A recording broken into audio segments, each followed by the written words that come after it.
Good evening, ladies and gentlemen.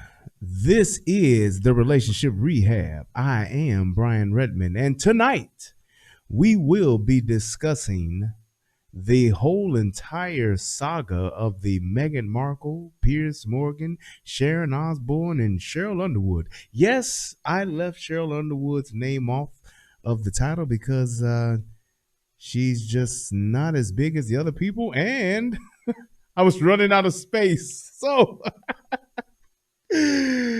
I'm just as shocked as you all because I'm on time. So I think this is going to be a scary show. So without further ado, let's get it started. Yeah. Hold on. Wrong one. Nope, that's the right one. Yeah. I don't ever remember feeling like this. But I'm out here in these YouTube streets.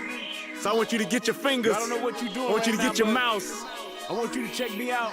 And I want you to check me out. Get ready to do this. It's the Relationship Rehab. Like, share, and subscribe. We coming at you live. So come on, let's take a ride. Hit subscribe to United Guns of America. Just click that link and listen up to what I'm telling you. It's the Relationship Rehab. Click that link right now. You know what I'm saying? It's your boy Brian Redmond, and I just want y'all to subscribe to my channel. You know what I'm saying? I want you to let me know what you think. I'm gonna talk about some things, you can talk about some things, and we can do our thing. You know what I'm saying? I mean, it's all about having a conversation, right? I mean, if we can't talk to each other, then, I mean, what are we really here for? I want y'all to be able to just come over to my channel, talk to me about what's going on with you, and I can tell you what's going on with me, and we can build some things, you know what I'm saying? That's all about growth, baby. So click that link, go ahead and swipe on your phone, whatever you gotta do. Share my content. It's just get me out here, baby. Cause we just talking, you know what I'm saying? It's like, I like doing what I'm doing because it's about the people. It's about us having a conversation with each other. It's about us discussing whatever needs to be discussed. And on these YouTube streets, this is the best place to do it, baby. Like, share, subscribe. That's right. Click the link. Click the link. Yeah. I just want to say thank you to everybody that's out here that's already subscribed. You know what I'm saying? Because y'all ain't the first one, and y'all ain't the last one. So I just want to give a shout out to everybody that click the link, that click the share, and then subscribe to your boy. Cause we gon' grow this thing together, baby. Relationship rehabbing, United Guns of America. To the world, blow up, baby. Yeah. Click the link, baby. Click the link, baby. Yeah. Hey, I just wanted to send a shout out to all y'all. I love y'all. That's why I do this. It's for the love of us, baby. I appreciate all of y'all. Ooh, we gon' do this thing. We gon' do this thing right here, baby. Hey, look, if you at a computer right now, just go ahead and click your link. What else you got to lose, baby? Tell me what you think. Hit the comment section. You can jump on the live panel. We do it all here. That's what it's all about. So come holler at your boy. I've been doing this for years, but I just got onto this YouTube thing. So hey, let's see what it do and where it can go. To United Guns of America. Just click the link and listen up to what I'm telling you, telling you.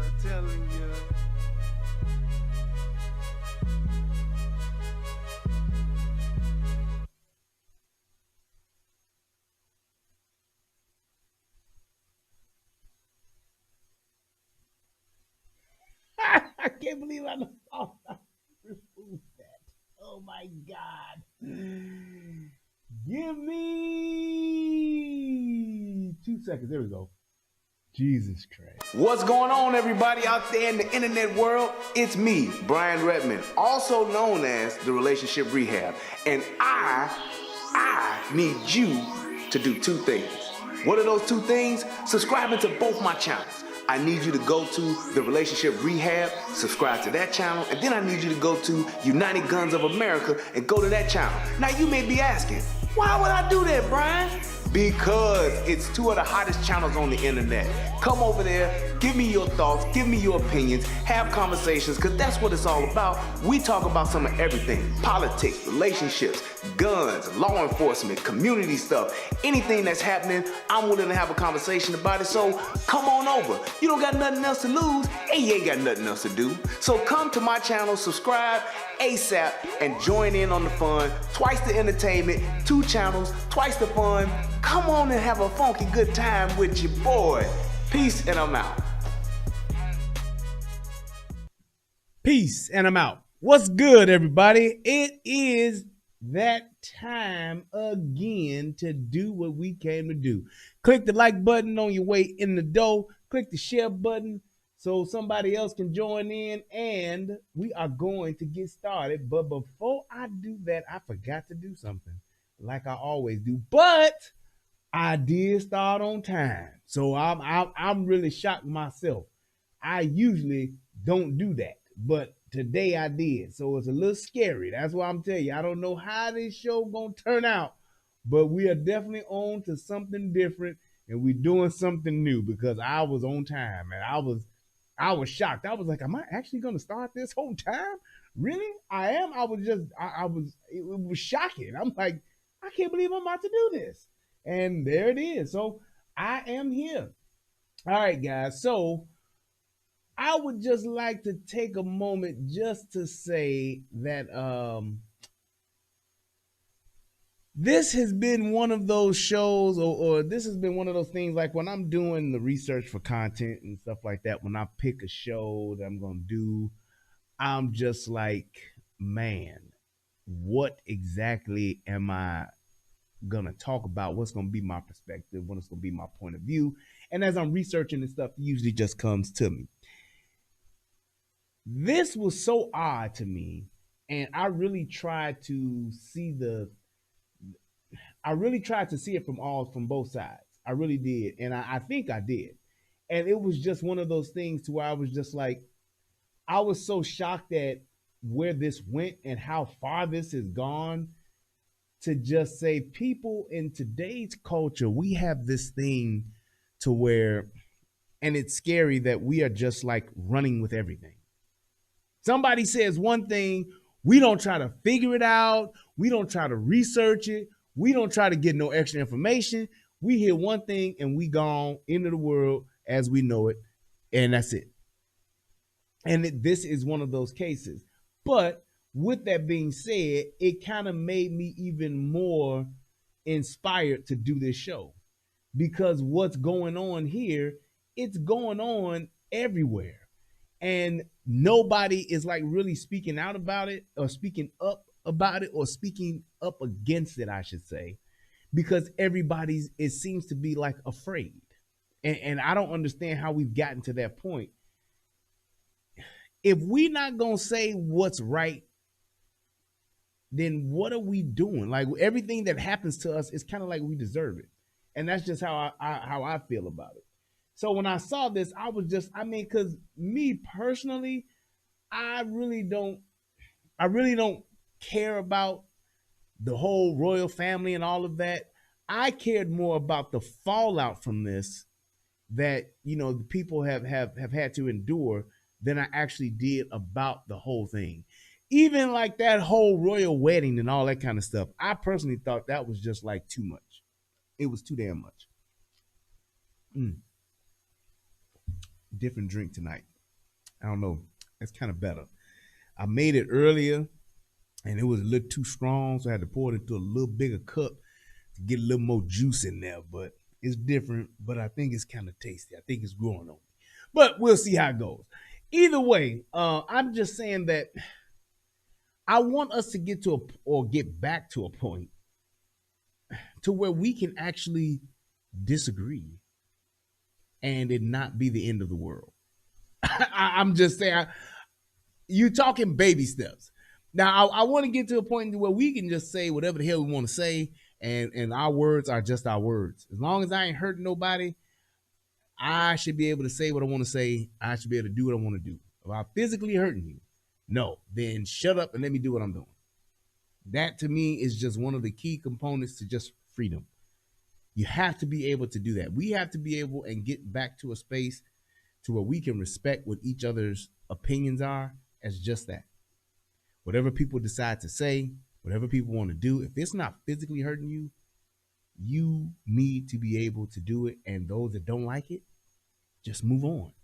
So let's move on to my favorite part of the show, and then we're going to dive right in because it's quite a bit of content. Federal law allows citizens to reproduce, distribute, or exhibit portions of copyrighted motion pictures, videotapes, or video discs under certain circumstances without authorization of the copyright holder. This is called fair use and is allowed for purposes of criticism, news reporting, teaching, and parody, which doesn't infringe of copyright under 17 U.S.C. 107. Yeah. So before I get started, I do want to mention one thing though, on a personal note, and it was a good moment that I had. I was really proud of myself actually, and a couple of days ago, or was that yesterday? Was that yesterday? Shit, yeah, that was yesterday. Yesterday was Tuesday. Yesterday was Tuesday because today's Wednesday, right? Yeah, that was yesterday. So I'm leaving the gym yesterday, and my nephew, he called me. Like, as soon as I was like getting in the car, he called me. He needed to talk to me. And he talked to me about something that was, I'm so glad he called me. Shout out to your nephew. I love you, boy. I'm so glad he called me, and he had an issue, and it was some family stuff. And it was like I really saw in myself how I saw how I've gotten, I guess, wiser, if you will. I had that moment after I talked to him, and he called me and asked me for some advice. And I really had to, look back and reflect on my life and like who I was and who I've become and who I'm trying to be. And just seeing the growth in the way that I talked to my nephew and the advice I gave him, I was really impressed with myself. Like, because me having that same conversation with him probably 10, 15 years ago, there'd have probably been some threats and some violence going on, and we probably would have been getting bowdy and rowdy. And it was like, I kind of realized that, man, and at even one point in the conversation, I said, man, I said, I had to really think about what you said, and I had to think and say, what would my dad say? And I had to use that. And the fact that I used that as part of the conversation, I was really impressed. Like, damn, I'm getting older and I'm getting wiser, because I believe I gave him really good counsel as far as what he should do and how he should handle a situation, because he was ready to get off into some gangster shit. And I know, because he a young lion, he was ready to roar. And it was good because I can see myself in him. Like, that's me. Yes, he got it. But I was able to see that in him, and I was able to be like, no, young lion, this ain't one of the moments. You don't need to do that. Unzip your nigga suit, take it down a few notches, and open it back up, because he had it zipped and was just ready to put the hood on and go to work. But I was so proud of myself and so thankful for the conversation that I got to have. But the biggest thing about that was he mentioned to me about how over the years, in just the hand I've had in raising him and the impact that I had on him, that he called me in that moment of crisis. And it was just something really, I don't know if I'm getting old and getting soft, but it was like, it really touched me that he had that much respect for me, and he valued my opinion to where I was his first phone call. And I was like, God damn, boy, I'm an uncle, bona fide, certified.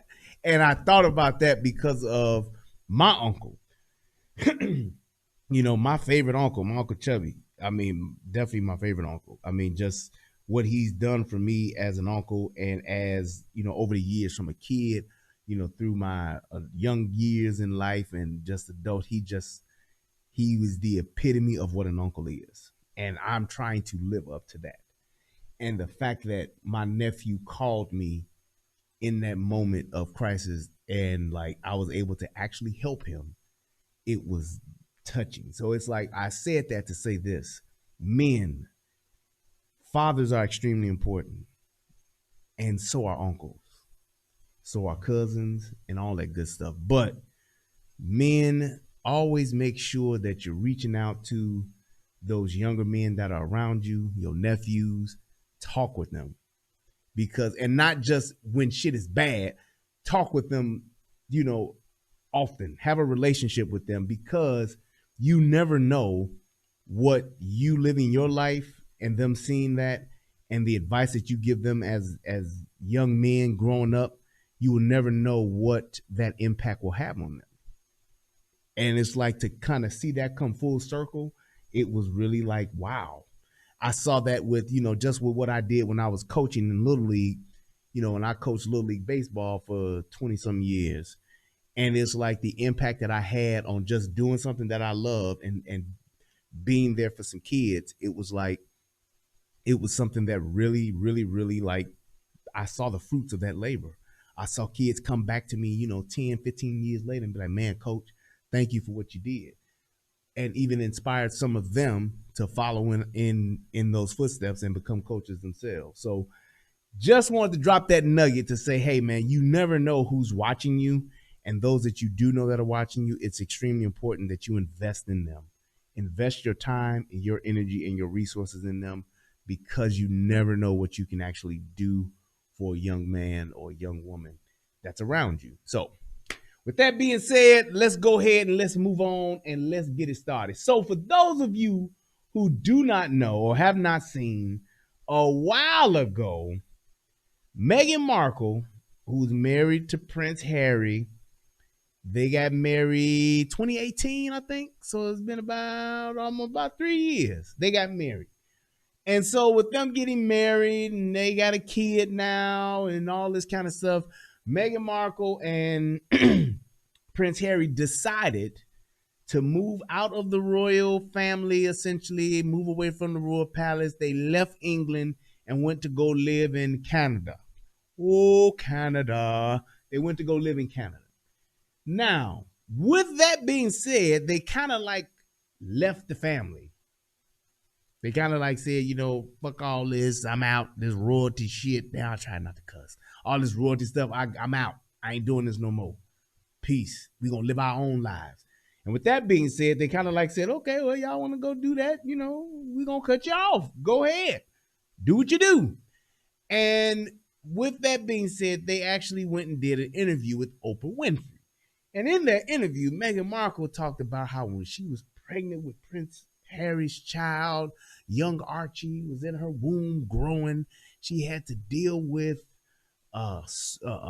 the racist pressures the racist comments that were said about her and her baby, and to the point to where with her being pregnant, she felt even had suicidal thoughts. And when she said that, she basically said that the family was racist. And then Oprah asked her, wait, so somebody had a conversation about you, and they asked about what the color of her baby's skin was going to be or how dark he was going to be. And Oprah said, wait, somebody said that to you? And she was like, no, didn't nobody say it to me. They kind of said it to Harry. And then Harry came on and they was like, well, Harry, they said that? Harry was like, yeah. Then they was like, Harry, who said it? Harry was like, I ain't gonna say. And that's when I gave him the side eye, like, what you talking about, Harry? Why you ain't gonna say? Then he said, all I will say is that it wasn't my grandmama and it wasn't my grandfather. But I'm gonna leave it at that. But it was definitely somebody else in the royal family that said it. And I said, okay.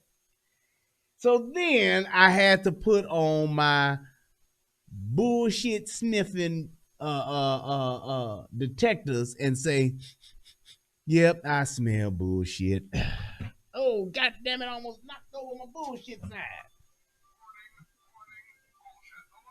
That's pretty much what happened. So then I said, okay, let me go ahead and let's look into this. But with all that being said, the fallout from that was there's a guy by the name of Piers Morgan. Piers Morgan is a guy who was on British, what is it, Good Morning Britain? Yeah, like Good Morning America. They got a British version of it called Good Morning Britain. And what that is, it's the same type of setup, but they actually just talk about different stuff that's going on across, the globe and all that kind of stuff and over in England. And all of this began to unfold because of what people have said about, because Piers Morgan essentially don't like Meghan Markle. He don't like her. And at one point, they went out for drinks. From what the story has been told, is that they went for drinks once, and had a couple of drinks and wound up. He said that he wound up, getting her a cab, and she went on to a party that night, and that's where she actually met Prince Harry, and they went to dinner, and the rest is history. So it's kind of like, and I will say this. Piers Morgan probably liked Meghan Markle, of course, was attracted to her, wanted some ass, and Meghan wasn't going. So she kind of like, I'm out, I'm gone, I ain't on this, I ain't on that. And Piers is like, well, damn, I can't get no ass. And she's like, no, motherfucker, you ain't about to hit this. And I think Piers kind of got a little mad and was kind of like, all right, then well, fuck you then. Like any man. I mean, any man that gets rejected by her would just be like, no, I feel you, but that gets rejected by her, be like, God damn, you ain't gonna give me no, I'm Piers Morgan, I'm on TV, I can't get none of this. She's like, no. And he kind of like was salty, like most people are when they get rejected, men and women alike. So it's like, with that being said, I can see that there's a little bit of hateration on that side in that dancery. Now, the other part to that is that Meghan's history and what people have said about her has not been just the greatest of things. It's always and to her point, I get it. A lot of celebrities, a lot of Hollywood people are in fact assholes, bitches, fucking stuck up, elitists, whatever the case may be. Everybody has their thing. Everybody's not a great person, just the best people to be around. There are a lot of people that are, on their shit. And that's just what it is. And that just becomes a part of who they are. And people either are with it or they're not. So you can turn some people off with it. Some people can be cool with it and be like, God, that's just how they are. But the thing is, all of this extra stuff that's being thrown out, and what I think the biggest problem that I saw was, just because I don't like you and you're a different color, that don't mean I'm racist. I'm going to say that again.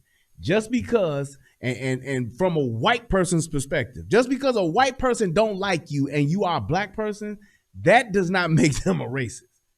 You could just be an asshole. You could just be a son of a bitch.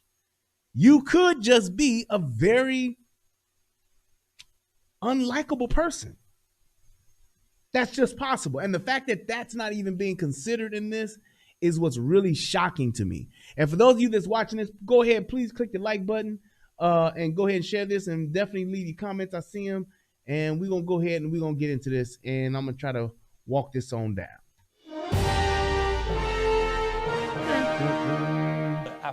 I can tell you right now that their music is better than Good Morning America. I'm just saying. This shit sounds like some real regal shit is about to happen. She says that Meghan has faced racist media coverage, wrote a stinging piece in the New York Times suggesting Britain is racist and has driven Meghan out. Daily Mail journalist Sarah Vine says the Sussexes' actions are thoughtless and damaging. And brand expert Nick Eady, who says worked with Meghan and thinks the couple could be set to make millions. Well, I think that's fairly obvious. Afa, let me take you to task, if I may, with the piece you wrote in the New York Times. I took great exception to your basic premise that the media hostility towards Meghan, which has only been in the last 18 months, the first 18 months, she got universal praise and positive coverage. And you acknowledge that in interviews. I've seen them. Mm-hmm. But then she'd made a few missteps and a more negative amount of criticism appeared, which I thought in the main was fully justified. Inaccurate stories are not justified, but most of the stories actually, as turned out, were true. Your premise is this is all driven by racism, that Britain's basically a racist country and the media's been racist, to which I say, on behalf of the media, where is that racism? I haven't seen it. I didn't say it was all driven by racism. I mean, Piers, if we take your kind of obsessive articles about Meghan, I'd say there's a dose of misogyny and xenophobia in there as well. Every paper today has literally like 10 pages. I've not been obsessive. I've criticised Meghan and Harry where I felt they've deserved criticism. And also, when people tweet those columns of... And here's my thing with that. He's criticized her, and like I said, he could not like her, but that doesn't make it to where you can't criticize her. And it's not a thing to where he's the only one. I mean, they're the fucking royal family. Everybody's saying something about them, good or bad. So it's not like a thing to where you just got this thing, oh, you're the only one that's doing this. No, it's a lot of people that's doing it. They are the royal family. So it's like they're in everybody's, they name in everybody's mouth in hood terms. So they don't include all the positive ones. They're trying to create a false impression that it's all been one-way negative criticism. It hasn't. You've been rewriting history here, Piers. From the beginning of Meghan's relationship with Harry going public, there were references to her being somehow associated with gang crime. No, there weren't. Compton. I know that piece. There was no, hang on. You can't just say this. No, okay, this is an article about where she grew up. That she came from gang-scarred Compton. Where did she grow up? There was the question of whether there would be a hail of bullets if the royal family came to visit. Where did she grow up? She grew up in Los Angeles. Where? In Compton. No. She didn't. She grew up in Crenshaw, which is 10 miles from Compton. Right. I live in Los Angeles for a third of the year. I spend a lot of time in Los Angeles as well. You see how he hit her with that shit real quick. But here's my thing. Compton, Crenshaw, what's really like the difference? I don't know. I'm not from LA, but I mean, is there really a big difference between Compton and Crenshaw? I don't know. But to what point is he making? It's like, if you know all of the ins and outs of her and where she's at, it's like, hood is the hood. You know, a motherfucker saying, yeah, I grew up in Inglewood. I grew up in the Wild Hunters. Like, what's the point you trying to make? Like, are you trying to say, like, one hood is definitely better than the other? You can't make that argument with that. So, right. That's what from my thought, and somebody correct me if I'm wrong, Crenshaw is the hood, and so is Compton. So, what was the point of that? I don't know. Your Compton's from me, Crenshaw. I know Compton and right? I know Crenshaw. And she comes from the border of South Central LA, which is one of the most gang-infested areas of the world. Clearly, when it was revealed who she was and what her background was, it was an interesting story that's where she's from. It doesn't make it racist to say that. The university where I'm a professor is also in South Central LA. It's not only gangs and gun violence. You know that South Central LA, immortalised by the movie Straight Outta Compton, has a lot of gang violence. So can we just acknowledge... It was an interesting aspect to this woman's background. She came from that part of Los Angeles. That one element of South Central LA. You say it's racist, and I say it's factual. That is a racialised narrative. It's factual. So there are other things happening in South Central LA, Piers. Had she come from Outer Mongolia, that would have been the story. But Piers, if she was white, would people have associated her with the gang violence? Well, let me put this to you, Effort. I would argue. And here was the question with that. So, like, what she's saying, he's mentioning that, and she's saying that the fact that he's mentioning that is racist. The thing about the hood is not normal. So the fact that you come from such a different background than what most normal people come from, it is something to talk about. However, to make the comment like I believe she said that he made the comment of saying, would there be a hail of bullets or something at the wedding or some shit like that? Then now you just talking shit. Being from the hood and coming from the hood to the fucking royal palace is a fucking feat. That's not some everyday shit. It's just not. So I do see the point of it even being mentioned. And she's trying to say, well, if she came from if she was white, would you say the same thing? Yeah, because if she was a white person coming from a fucking trailer park, you know, or coming from a trailer park that's infested with fucking meth, amphetamine, then yes, you would say that. Yes, you would say that. I mean, to talk about the beginnings of fucking what's the old girl from Honey Boo Boo? What's the mama name? Damn, I can't think of her name. But Honey Boo Boo Mama, right, where she's from, to become a star, like she's a celebrity. It's like, to come from that, it's the same thing. It's the same thing. And my thing is too, here's the other part to that. Even though that's where Meghan Markle is from, Meghan Markle ain't hood. She's just not. She's a half-breed who's damn near passing for white. And they're trying to make it to, oh, well, she's the first woman of color and all of that. She's not even considered like light-skinned. Meghan Markle, in most settings, you would probably think that she's white. Or you would think that she's from another country or something like that. You would not think that, oh, that's a sister. No way. No way. So that, and in that too, that's why they kind of like, it's kind of like bogus or kind of like BS with her playing the race card like that, because it's like, you're not really white. You're not really black. You're more white than you are black, essentially. You don't see her and see like, oh, there's a beautiful black woman. You don't see that. You just don't. So it's not, and ain't nothing wrong with that. It's just the thing of just saying, trying to be like, oh, it's such a racist environment that I'm in. You don't get that energy. You just don't get that energy. You don't get it like most people who actually look black get it. So I'm not really sold on that whole thing.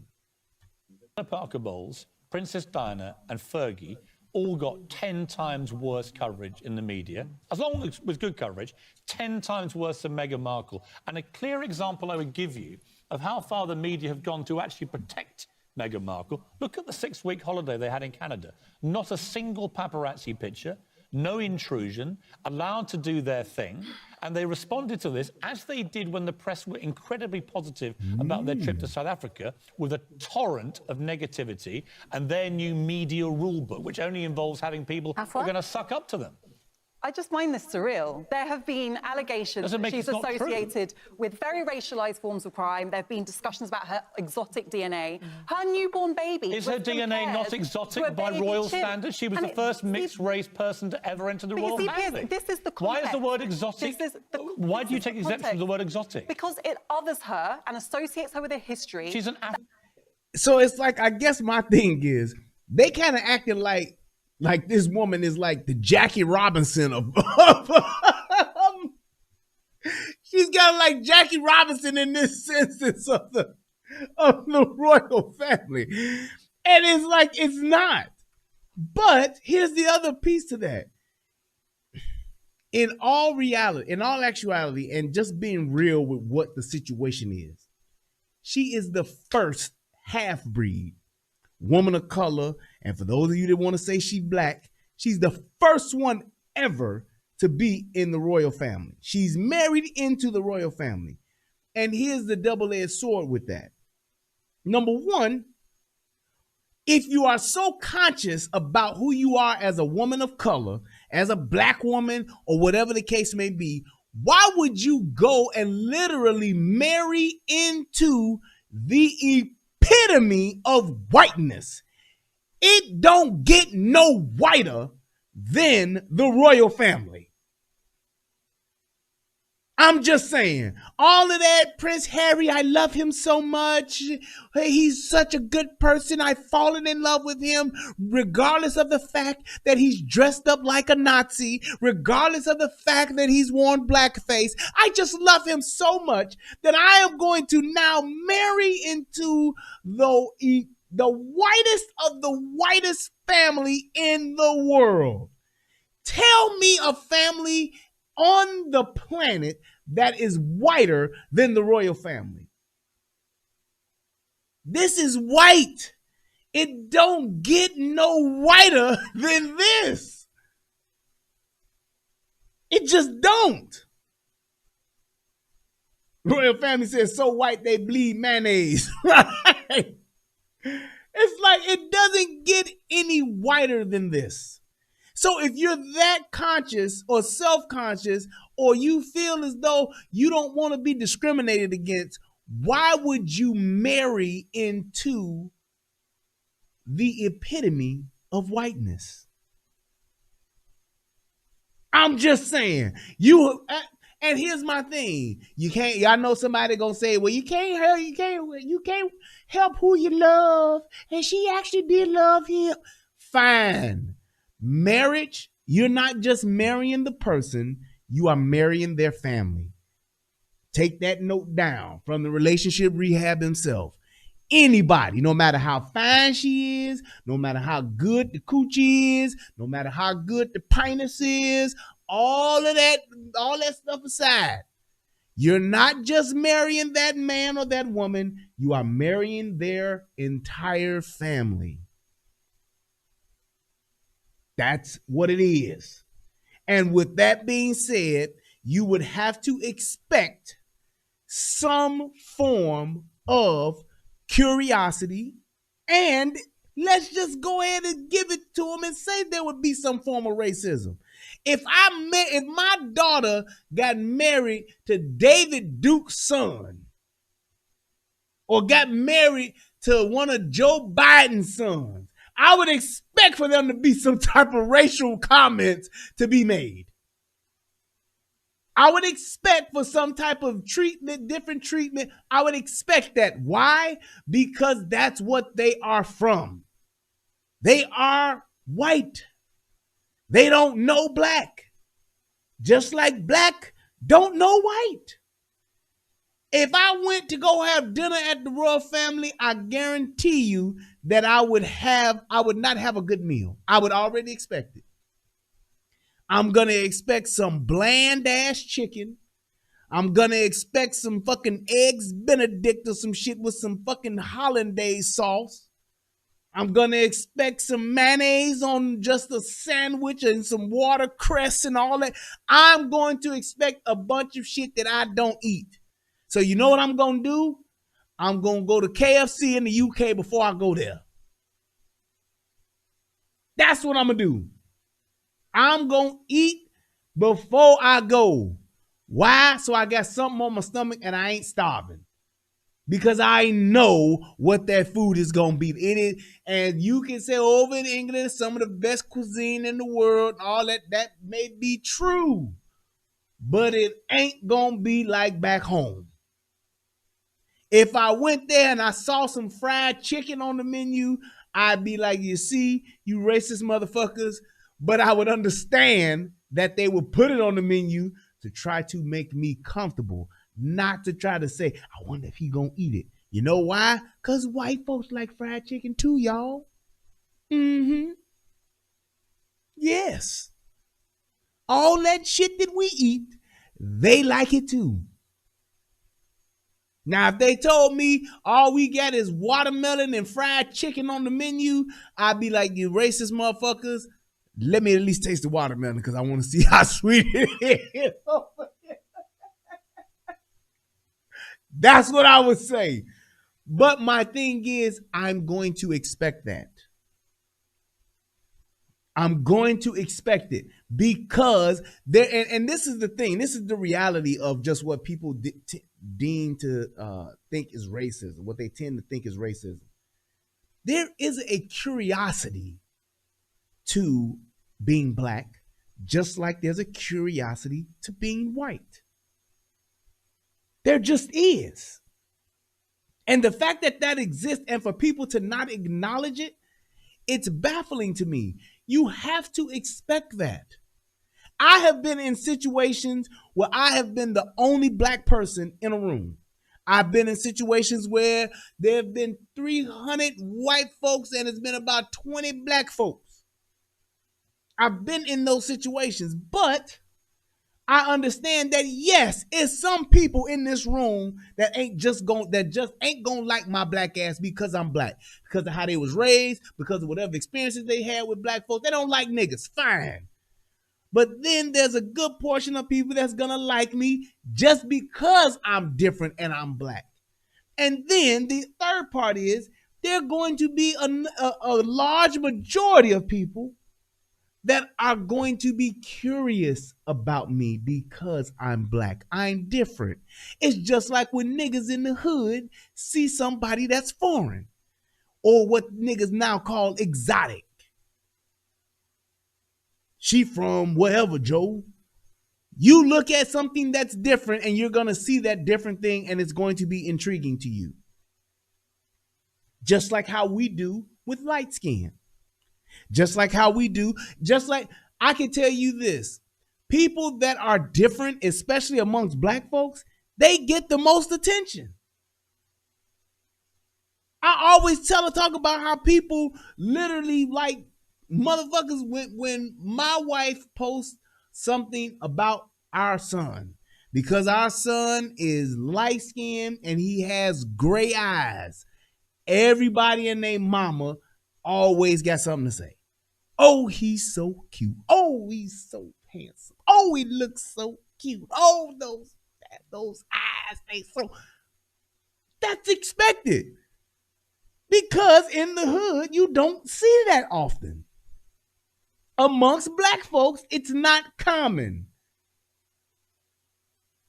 Just saying. So it's not a thing of people saying, oh, everybody's color struck. No, there's a curiosity to it. And for some people, hear this, for some people, it is a preference. Just saying. So it's like to be in a situation to where you go and marry into the whitest family in the free world and to not expect a discussion about the color of your son's skin. I had a discussion about the color of both my children's skin because my wife is extremely light skinned. She's a half breed. But the thing is, we didn't know. We wondered. We asked the question, I wonder if he's going to be dark skinned. I wonder if she's going to be dark skinned. Or maybe she'll be peanut butter. Or maybe she'll just be like in the middle. Or maybe he'll be more your complexion and more my complexion. That's just what we talked about. My daughter is more of she's like in the middle. She's like a peanut butter skin. She's maybe a little bit lighter than this lady on the screen here. My son is a little bit lighter than her. She's more so like his mom's complexion. And that could potentially change. I don't know, but I'm just saying that's what it is. That's something that we all thought about. That's something that everybody even looked at when he was first born. It was like, oh my God, he looked just like your wife. Yes, he did. That's what it is. Maybe by the time he's an adult, he'll look more like me, just in a lighter package. You never know. But it's not anything that's absurd to wonder about or to have a discussion about or to be out of curiosity. And in my opinion, I believe that's what was said and what they were talking about was out of curiosity, which is what would happen. Now, there are some people that's going to say, well, Meghan Markle is so light-skinned, why would you even think that? Because there are some people who can have children and they can be very light-skinned, but they can have children that are on the darker shade of brown. It happens. My sister is extremely light. My sister's so light-skinned, people would call her high yellow. That's what people would say. My sister was probably Meghan Markle's complexion. Look at me and my brother, same color. And we got the same mama and daddy. Shout out to my moms.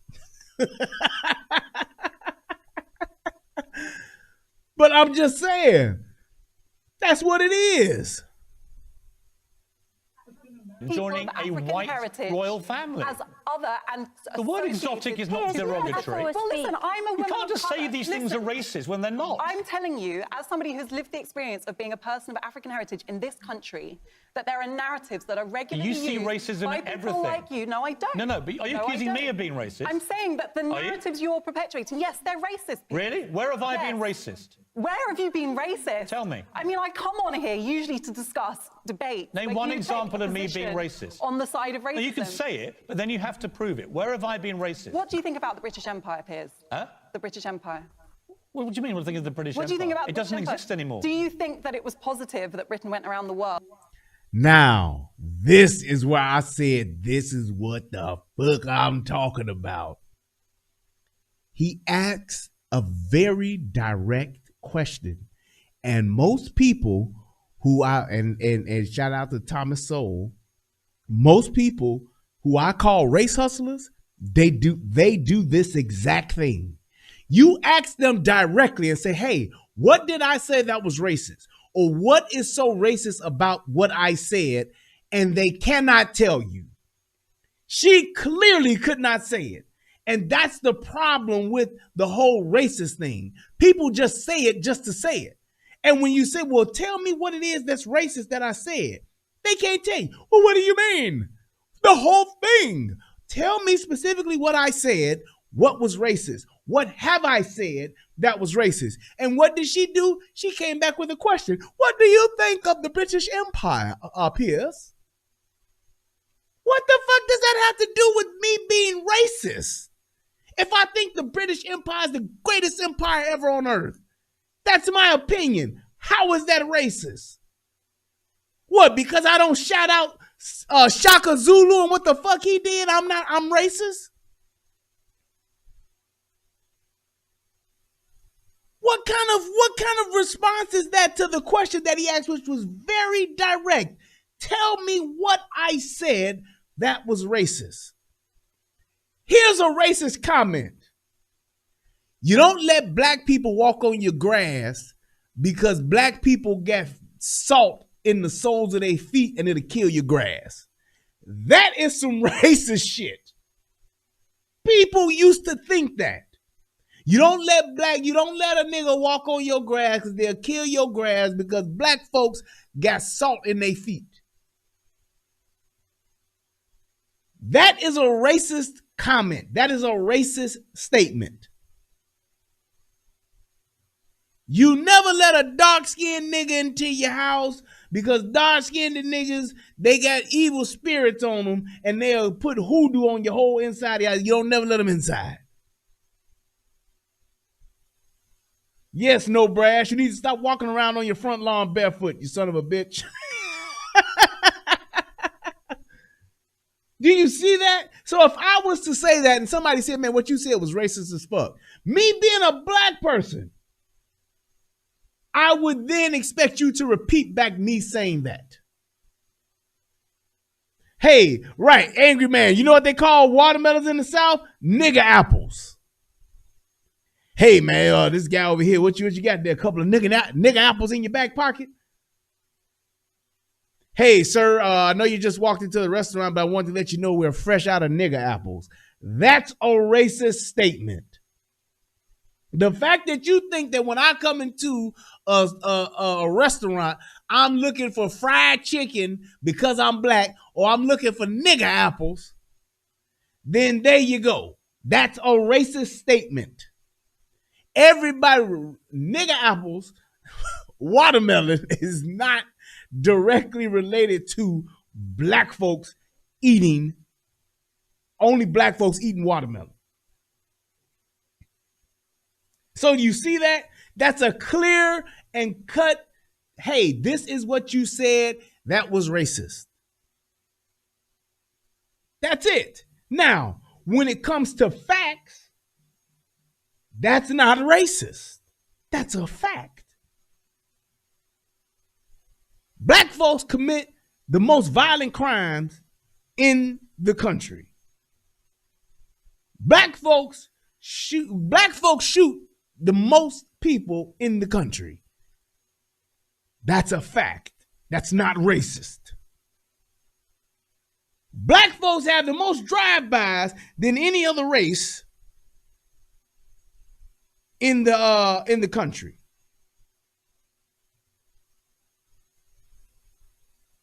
That's just what it is.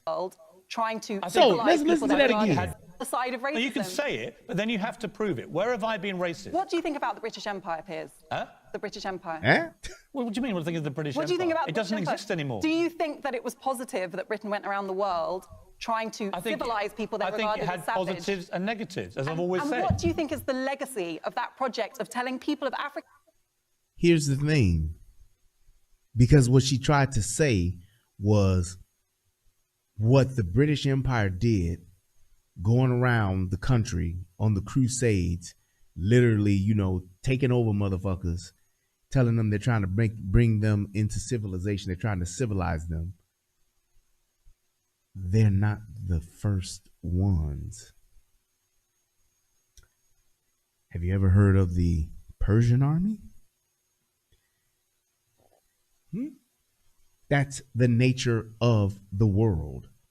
There's always somebody trying to take over the world. Since the beginning of man, there's always been some group trying to take over the entire world, wanting to impose their will on the world. Africans have done it. Europeans have done it. The Spanish have done it. Yes, the Chinese have done it. Like, exactly, Joe John said reparations for Genghis Khan. It's like, that's always happened. So why would you just try to single that one out and say, what do you think of the British the British government over the years? What have they done? Like, the royal family, what have they? That doesn't matter. They've done what everybody else has done. That doesn't make them racist. That makes them fucking conquerors. That's what it does. What the fuck is wrong with people? Heritage that they were closer to savages. Do you think that entire history, which ended, by the way, in the 1950s, I think a lot of it was deeply flawed and irrelevant, and I think a lot of it was good, okay. like most people. So the royal family, why am I a racist? But because you listen. My definition of racism is that we've inherited a. He's asked her, this is like the third time he's asked her. Let's see if she's going to say it right. Egypt, though, was cool. All of the fuck shit that Ramses did, enslaving those motherfucking Jews for all them years, that was cool, though, because we was royalty. That's when we was kings. Very racialized history. Either you're committed to trying to dismantle and change that history of racism, or you're part of it. Where has the media been racist about Meghan Markle? The media has wholeheartedly thrown itself, not all the media, but sections of it, especially the bits that you work for, Piers, wholeheartedly thrown itself that I work for. Wow. behind, okay. Thrown itself behind continuing that project. Okay, Afua, you said all this in the New York Times. Thank you. You say we're demonizing. And here's the thing. She is not. He's asked her for specific instances on several occasions, and she still has not said it. She's just going with some fucking bullshit ass narrative with no facts. And I don't understand why other people aren't seeing that and saying, well, wait a minute, lady, why don't you tell us what you're talking about? Why don't you point out to us the clear instances and say, hey, he asks, where has the media been racist towards Meghan Markle? Where and what did he say that was racist about Meghan Markle? What in what instance can you point out that what he said or what he's done that's racist? He's asked her that, and all yes, and then what you have to realize is that if you're not a part of the problem, a part of the solution of destroying racism and the history thereof, then you're part of the problem. You and the networks that you work for, they have consistently brought racist remarks and done racist things to the people. When does that happen? It's been something that's tell me what it is that you think about the British family. Like, why won't you just say, hey man, you know the show you did when you said that niggas love, that's when you should say it. Hey, you know that time when you said that people that the slanty-eyed people, that's a racist statement. You know when you call though that person on your show a slope, that was racist. You remember that time when you had that Mexican family on there and you told them that they were the best wetbacks you've ever met? That was racist, sir. Why wouldn't she be able to be that just on point and that factual to say, hey, when you said this, that was racist? As opposed to just coming with some fucking long ass fucking personal heartfelt fucking narrative. I feel in my definition of racism, wait a minute, ma'am. Your definition of racism is not the standard for the world. So what you're talking about, and this is what all of these people in this whole entire thing, all y'all doing is talking about y'all feelings and y'all talking about y'all perspective. And that's fine, but your perspective ain't the rule. Your perspective ain't the law. And all of these liberals, that's all they want to do. I want to get into my feelings and I want everybody to feel what I'm saying. And then I want y'all to live by my feelings. It's what I feel in my heart that all of y'all should bow down and bend to. bend to my feelings and my will. That's what I want. Because today I might feel good about this, but tomorrow I may not. And all of you must acknowledge and change to that. That's essentially what these people are doing. A woman of color. You're the one bringing race into this. I've seen no. That's actually. Prince Harry made a statement about how racist British media has they are been driving. They are driving a and narrative that this is all driven by sexism and racism, which I think is completely grotesquely wrong. So it's Prince.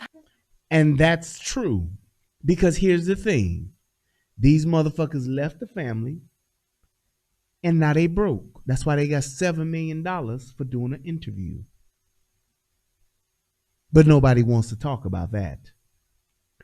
If I told you I would give you $7 million if you said something negative about this particular group of people, how many of y'all would do it? How many of y'all would do it? $7 million? I'd call my mama a racist. I'm just saying. $7 million? Mama, you a racist, and I can't believe that I was birthed from your birth canal. I'm ashamed to be your son. Please make that check out to Brian Redmond. Thank you. Yes. And is it? Yes. Cashier's check. I don't trust you. That's what I'm saying. You talking about being racist, and Prince Harry, he says that, the same Prince Harry that dressed up like a fucking Nazi and wore blackface, that same Prince Harry is now woke and speaking out about racism? If you don't get the fuck out of my face on the internet. We just forget about that shit, huh? We're gonna let that shit slide.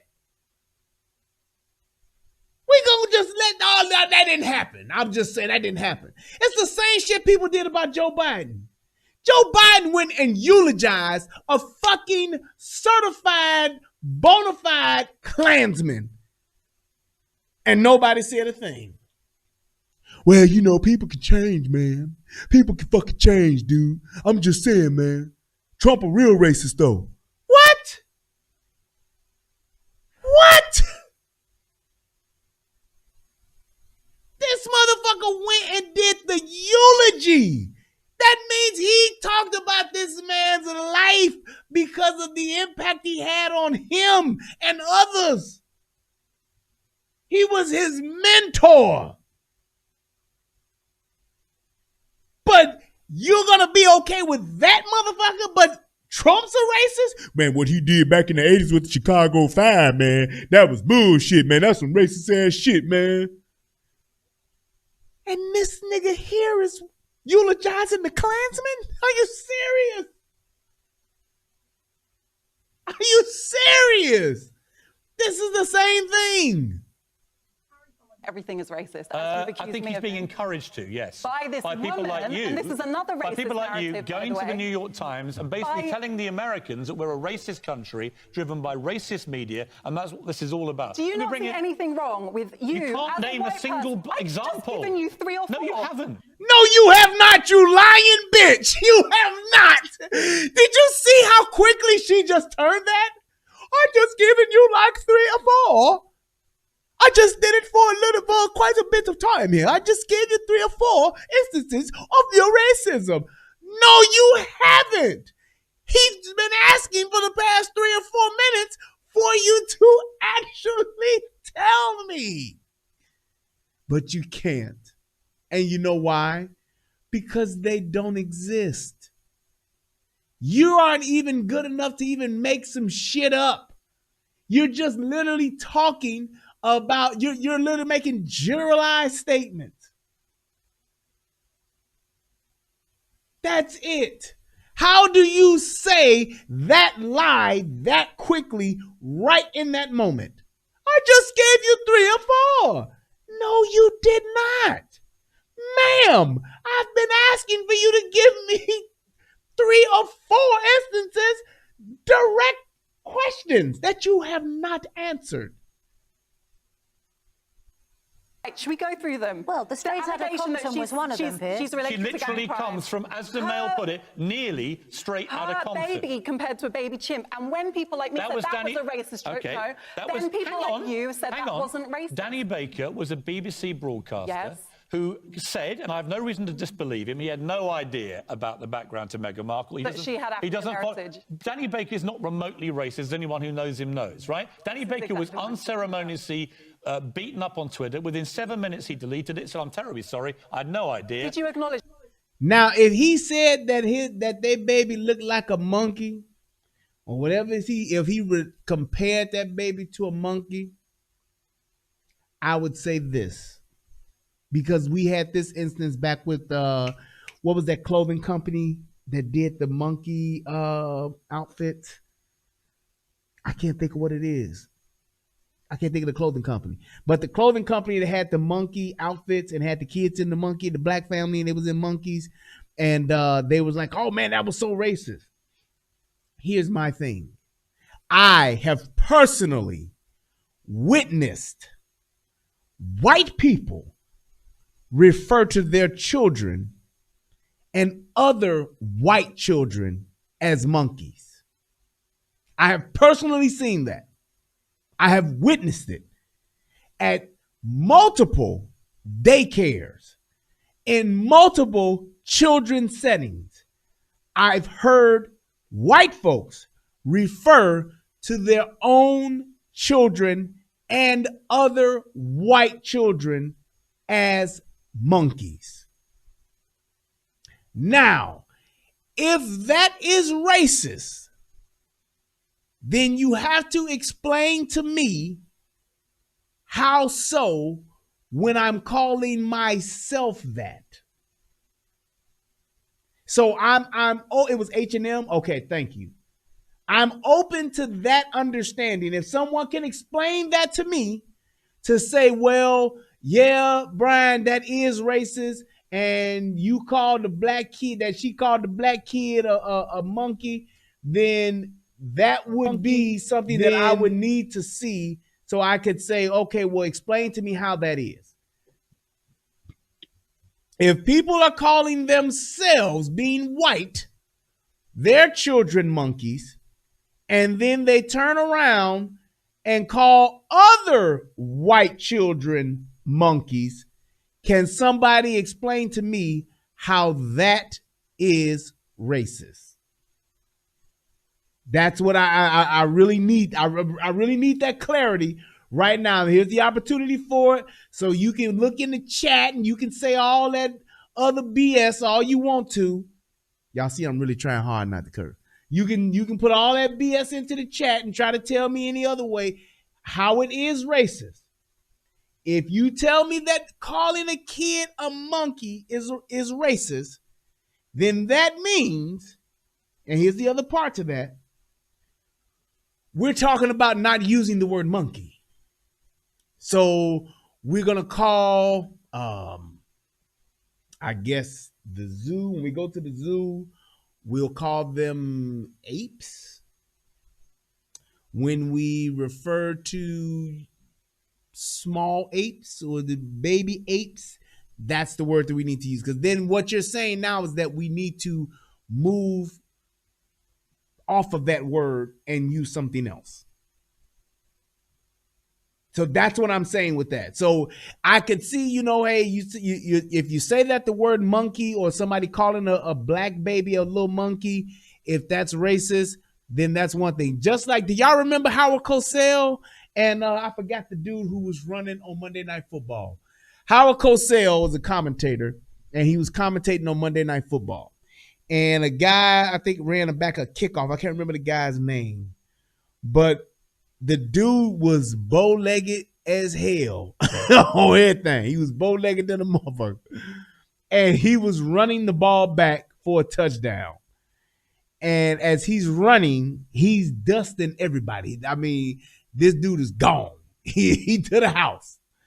And as he's running, Howard Cosell says, wow, look at that little monkey go.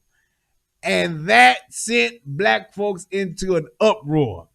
And Howard Cosell, I want to say he lost his job, and that was pretty much the beginning of the end of Howard Cosell. Alvin Garrett, was that his name? Okay. He said, look at that little monkey go. And on everything I love, if you watch the video, if you can find the video of it, because I remember it. If you can find the video of it, that dude was bow-legged and fast as hell, and he absolutely looked like a little monkey running down the sideline to glory with that football. Just saying. But it's all about saying, well, hey, what is the intention? Because the intention of what somebody's saying and the way that somebody's saying something, it matters, but that should not be the deciding factor on whether something is racist or not. Because you have to take into account the context in which it was said. That's all I'm saying. So could somebody really be a smart ass and really say something and make it out to be a racist comment because, that's what, somebody's intentions are? Yes. But the context in which it was said needs to be taken into account when you're trying to say that somebody's being racist. He then got fired and vilified. That's what happened to Danny Baker. Why? Right. Why did he get fired? Why was there an issue with that? He got fired because he put a chimpanzee baby out as a tweet without knowing, as he said, without knowing anything about Meghan Markle's background. Imagine yourself in the position of the only woman of colour in our lifetime to be a senior royal who is vilified by the press as they vilify all the... Not in our lifetime, ever. And so here's my thing. In that context of that, him putting a picture of a baby monkey out, calling that her baby, to me, that would be offensive. Especially if he's a media person and he's tweeting that out, whether he took it down 9 hours later, 9 minutes later, whatever the case may be. You as a celebrity, you need to be really cognizant of what it is you post. Plain and simple. And if you're going to post something controversial, then you need to make sure that you can back it up. So I'm going to say in that instance, that would be something. And that wasn't Piers that did it. That was another dude that did it. But if he did that, talking about Meghan Markle's baby, then that's what he's meaning he's intending that in a racial in a racist tone to me. There's a racist intent behind it because you don't know her baby. You ain't seen her baby. Why would you post a monkey? Because I bet you can go back throughout all of his other posts and any of his family members that have been born, any new children that have come into his family, he never posted a baby monkey picture saying, oh, congrats to my sister. Our nephew is here. My nephew is here. And it's a little baby monkey as opposed to it actually being a picture of the kid. So I'm definitely gonna agree in that respect as to that being something that is racist. Royals regularly, to be fair, but is in an especially vulnerable position because she's the visible difference about her is her African heritage. And then on top of that, there are slurs. That's a lie. The visible difference about her is not her African heritage. That woman couldn't look black if she tried. Aside from her, as Paul Mooney would say, unless you put on blackface, homie, you ain't black. Aside from her putting on blackface, there is no way that anybody would think that she's black. It's just not happening, homie. Look here, brother. You think that you black and you're not. You're not black. If you was black, then by now you probably would have been arrested. But look here, at best, somebody would think that you're from another country. And black is not that country. That's all I'm saying. Against her, that Sarah, very... Sarah, you've defended... Sarah, So that was her. That was just one person. That was one of the reasons why I wanted to show that particular video, because that's one of the people who was actually asked to show what it is, and they couldn't. They just couldn't. And it's like, that's my thing. When you make, and not just about racism, but when you make any allegation about a person, you accusing a person of doing anything, you need to be able to point out that thing. Just saying, well, you know what I'm talking about. You know what I mean. No, I don't. I don't know what you mean. I don't get it. Let's talk to Meghan Kelly. She hosts the Meghan Kelly Show podcast. And Meghan, you came over to cover Harry and Meghan's royal wedding for NBC's morning show today. And that was a time when there was universal, I'd say, love and admiration for the couple.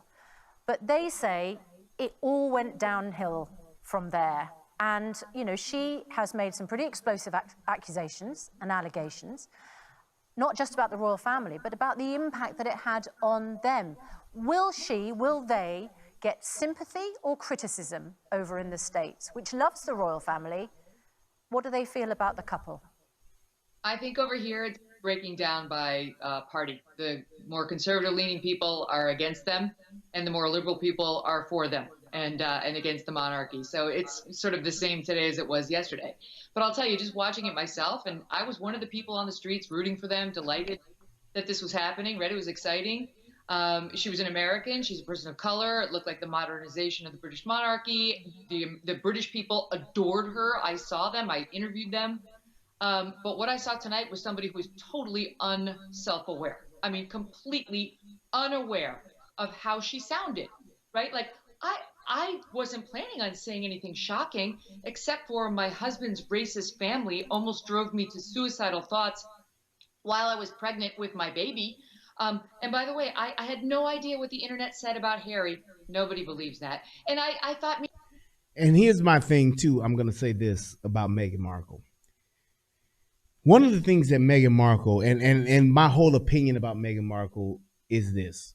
Number one, she knew exactly what she was getting into. She knew exactly what she was doing. And this, her getting with Harry, getting married to Harry, was nothing but a power move. Number one, here's the thing. Number one, she's an older woman. She's in her 40s or late 30s or something like that. I don't know. Somebody know how old she is, but she's older than Harry. And I want to say she's 40 or close to it. The other thing is that she's 39. Thank you. She's motherfucker 40. So the thing is, she's 43 but claims 49, 39. I don't know, but she's close to 40. Here's the thing. Her career in Hollywood was not booming. She was on a TV show, and that was pretty much about it. Being a 40-year-old on a TV show where she was not the star, she was one of the co-stars, she knew her time was a ticking. Meghan Markle was not one of the most sought-after actresses in Hollywood. So she knows that she's at the end of her shelf life. That's just a fact. She was not going to be the next, big thing coming out of Hollywood. She was not one of those people, she's about to start doing these movies and going to be popping. There was no buzz around Meghan Markle. She was on her show. She was doing right. She was doing them little Hallmark movies. That was pretty much it.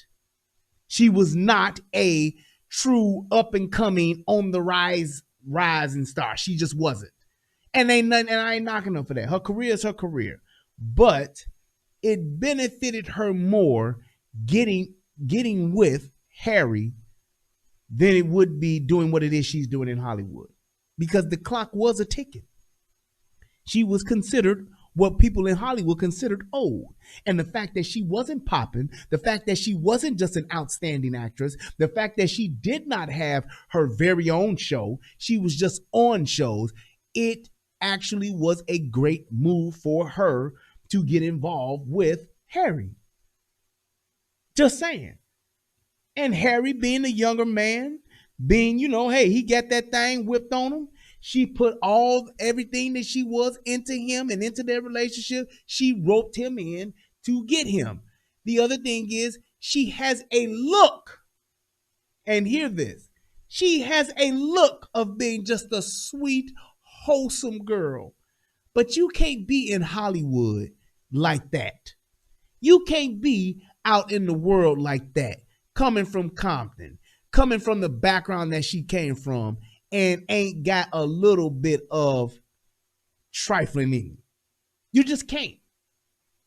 You just can't. That's the thing. And that's why when they talk about, and you'll hear this later, when they talk about her personal assistants and shit like that, the two that she bullied and got and literally quit, I can see that. People don't talk about it a lot, but people have said that, and I'm talking about A-list celebrity. People have said Jennifer Lopez is a real bitch. Now, to other stars, she may not be, but people have said Jennifer Lopez is a bitch. People have said that about Halle Berry. People have said that about a lot of different stars. So it's not something that's uncommon. But don't get fooled by the wholesome look that she portrays. She is an actress. This whole innocent thing, it plays perfectly for her. It plays well for her to be the quiet, subtle, I just couldn't, I don't know how it was. It was just, oh my goodness. It works for her because she has the look to where you buy it. That's why she don't dress all provocative. You ain't gonna catch her wearing no slutty outfit. She plays the good, wholesome role because it works for her. And that's why when she says something, people tend to believe it because they're gonna say, look at her. It's just like when you see women in court. When you see that blonde-haired, young, attractive woman who actually fucked 4 of her students, and she shows up in a Little House on the Prairie dress, and she begins to cry, you have sympathy for her. And those judges and those juries go light on those women because of what? The way that they come off and the role that they play. Just like old girl who shot Botham Jean, Amber Geiger. What she was when she shot that dude and what she was in that damn courtroom sobbing and crying, I just want to give you a hug. I would just want a hug. I'm just so sorry. Bitch, you wasn't like that when you came home and shot that black man in his house because you was on some, I work 14 hours, I'm tired, but I'm still trying to get this dick. As I'm texting and didn't realize where you was going and thought this motherfucker was in your house and then you shot this motherfucker. You wasn't that same, I was just so, I didn't know what was happening. I was just so. It was the look. And when you saw her in court, what did she do? She had the classic, wholesome white girl look. I got my hair down, no makeup or very little makeup, and I'm just as nice and solemn as I can be with my head down to the side. I want the pity. That's what she does because it plays. It's an act. It's a role. To the point to where the judge and came down and hugged her and gave her a Bible, and the damn bailiff was combing her hair with her fingers like she's a fucking doll. So you have to take into account of the role that Meghan Markle plays. Meghan Markle could be a total bitch behind doors. Did y'all hear how Tom Cruise was? Tom Cruise was the golden white boy. Couldn't do no wrong. Coolest dude ever. On Oprah jumping on couches and shit. Everybody loves them some Tom Cruise. But when you heard that motherfucker on set talking about that COVID shit, that wasn't good old Maverick then, was it? He was going the fuck off. That was motherfucking Tom Cruise. Y'all motherfuckers better put this shit on. This shit ain't an option. Wear these fucking masks or you're fired. You don't have on a mask, you're fired. Go home. Yes, no brass. Complete asshole. Little sawed off ass nigga, 5 foot nothing, talking cash shit to the point to where nobody wasn't even saying nothing. And if I was getting one of them checks from that goddamn movie, I wouldn't have been saying shit neither. Except for, yeah, you right, Tom. Yeah, Tom. Yeah, y'all better listen to Tom. Put y'all mask on. I'd have been like Hoppin' Bob. Gunline boss. Why ain't that pick swinging? It's too hot, boss. I'm tired. He said it's too hot, boss. He tired. You tell that lazy jigaboo that I said the state of Mississippi is not concerned with his meteorological assessment. Listen up, jigaboo. State of Mississippi is not concerned with your meteorological assessments. You tell that lazy jigaboo I said the state of Mississippi is only concerned about getting this here ditch dug by sundown. State of Mississippi is only concerned about getting this here ditch dug by sundown. You got that, boy?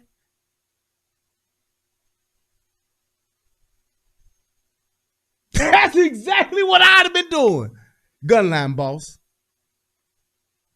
Boss, how long these two in for? Judge gave them the long ride, boss. Him too. Life. That's what you gonna do. And it's the same thing with her.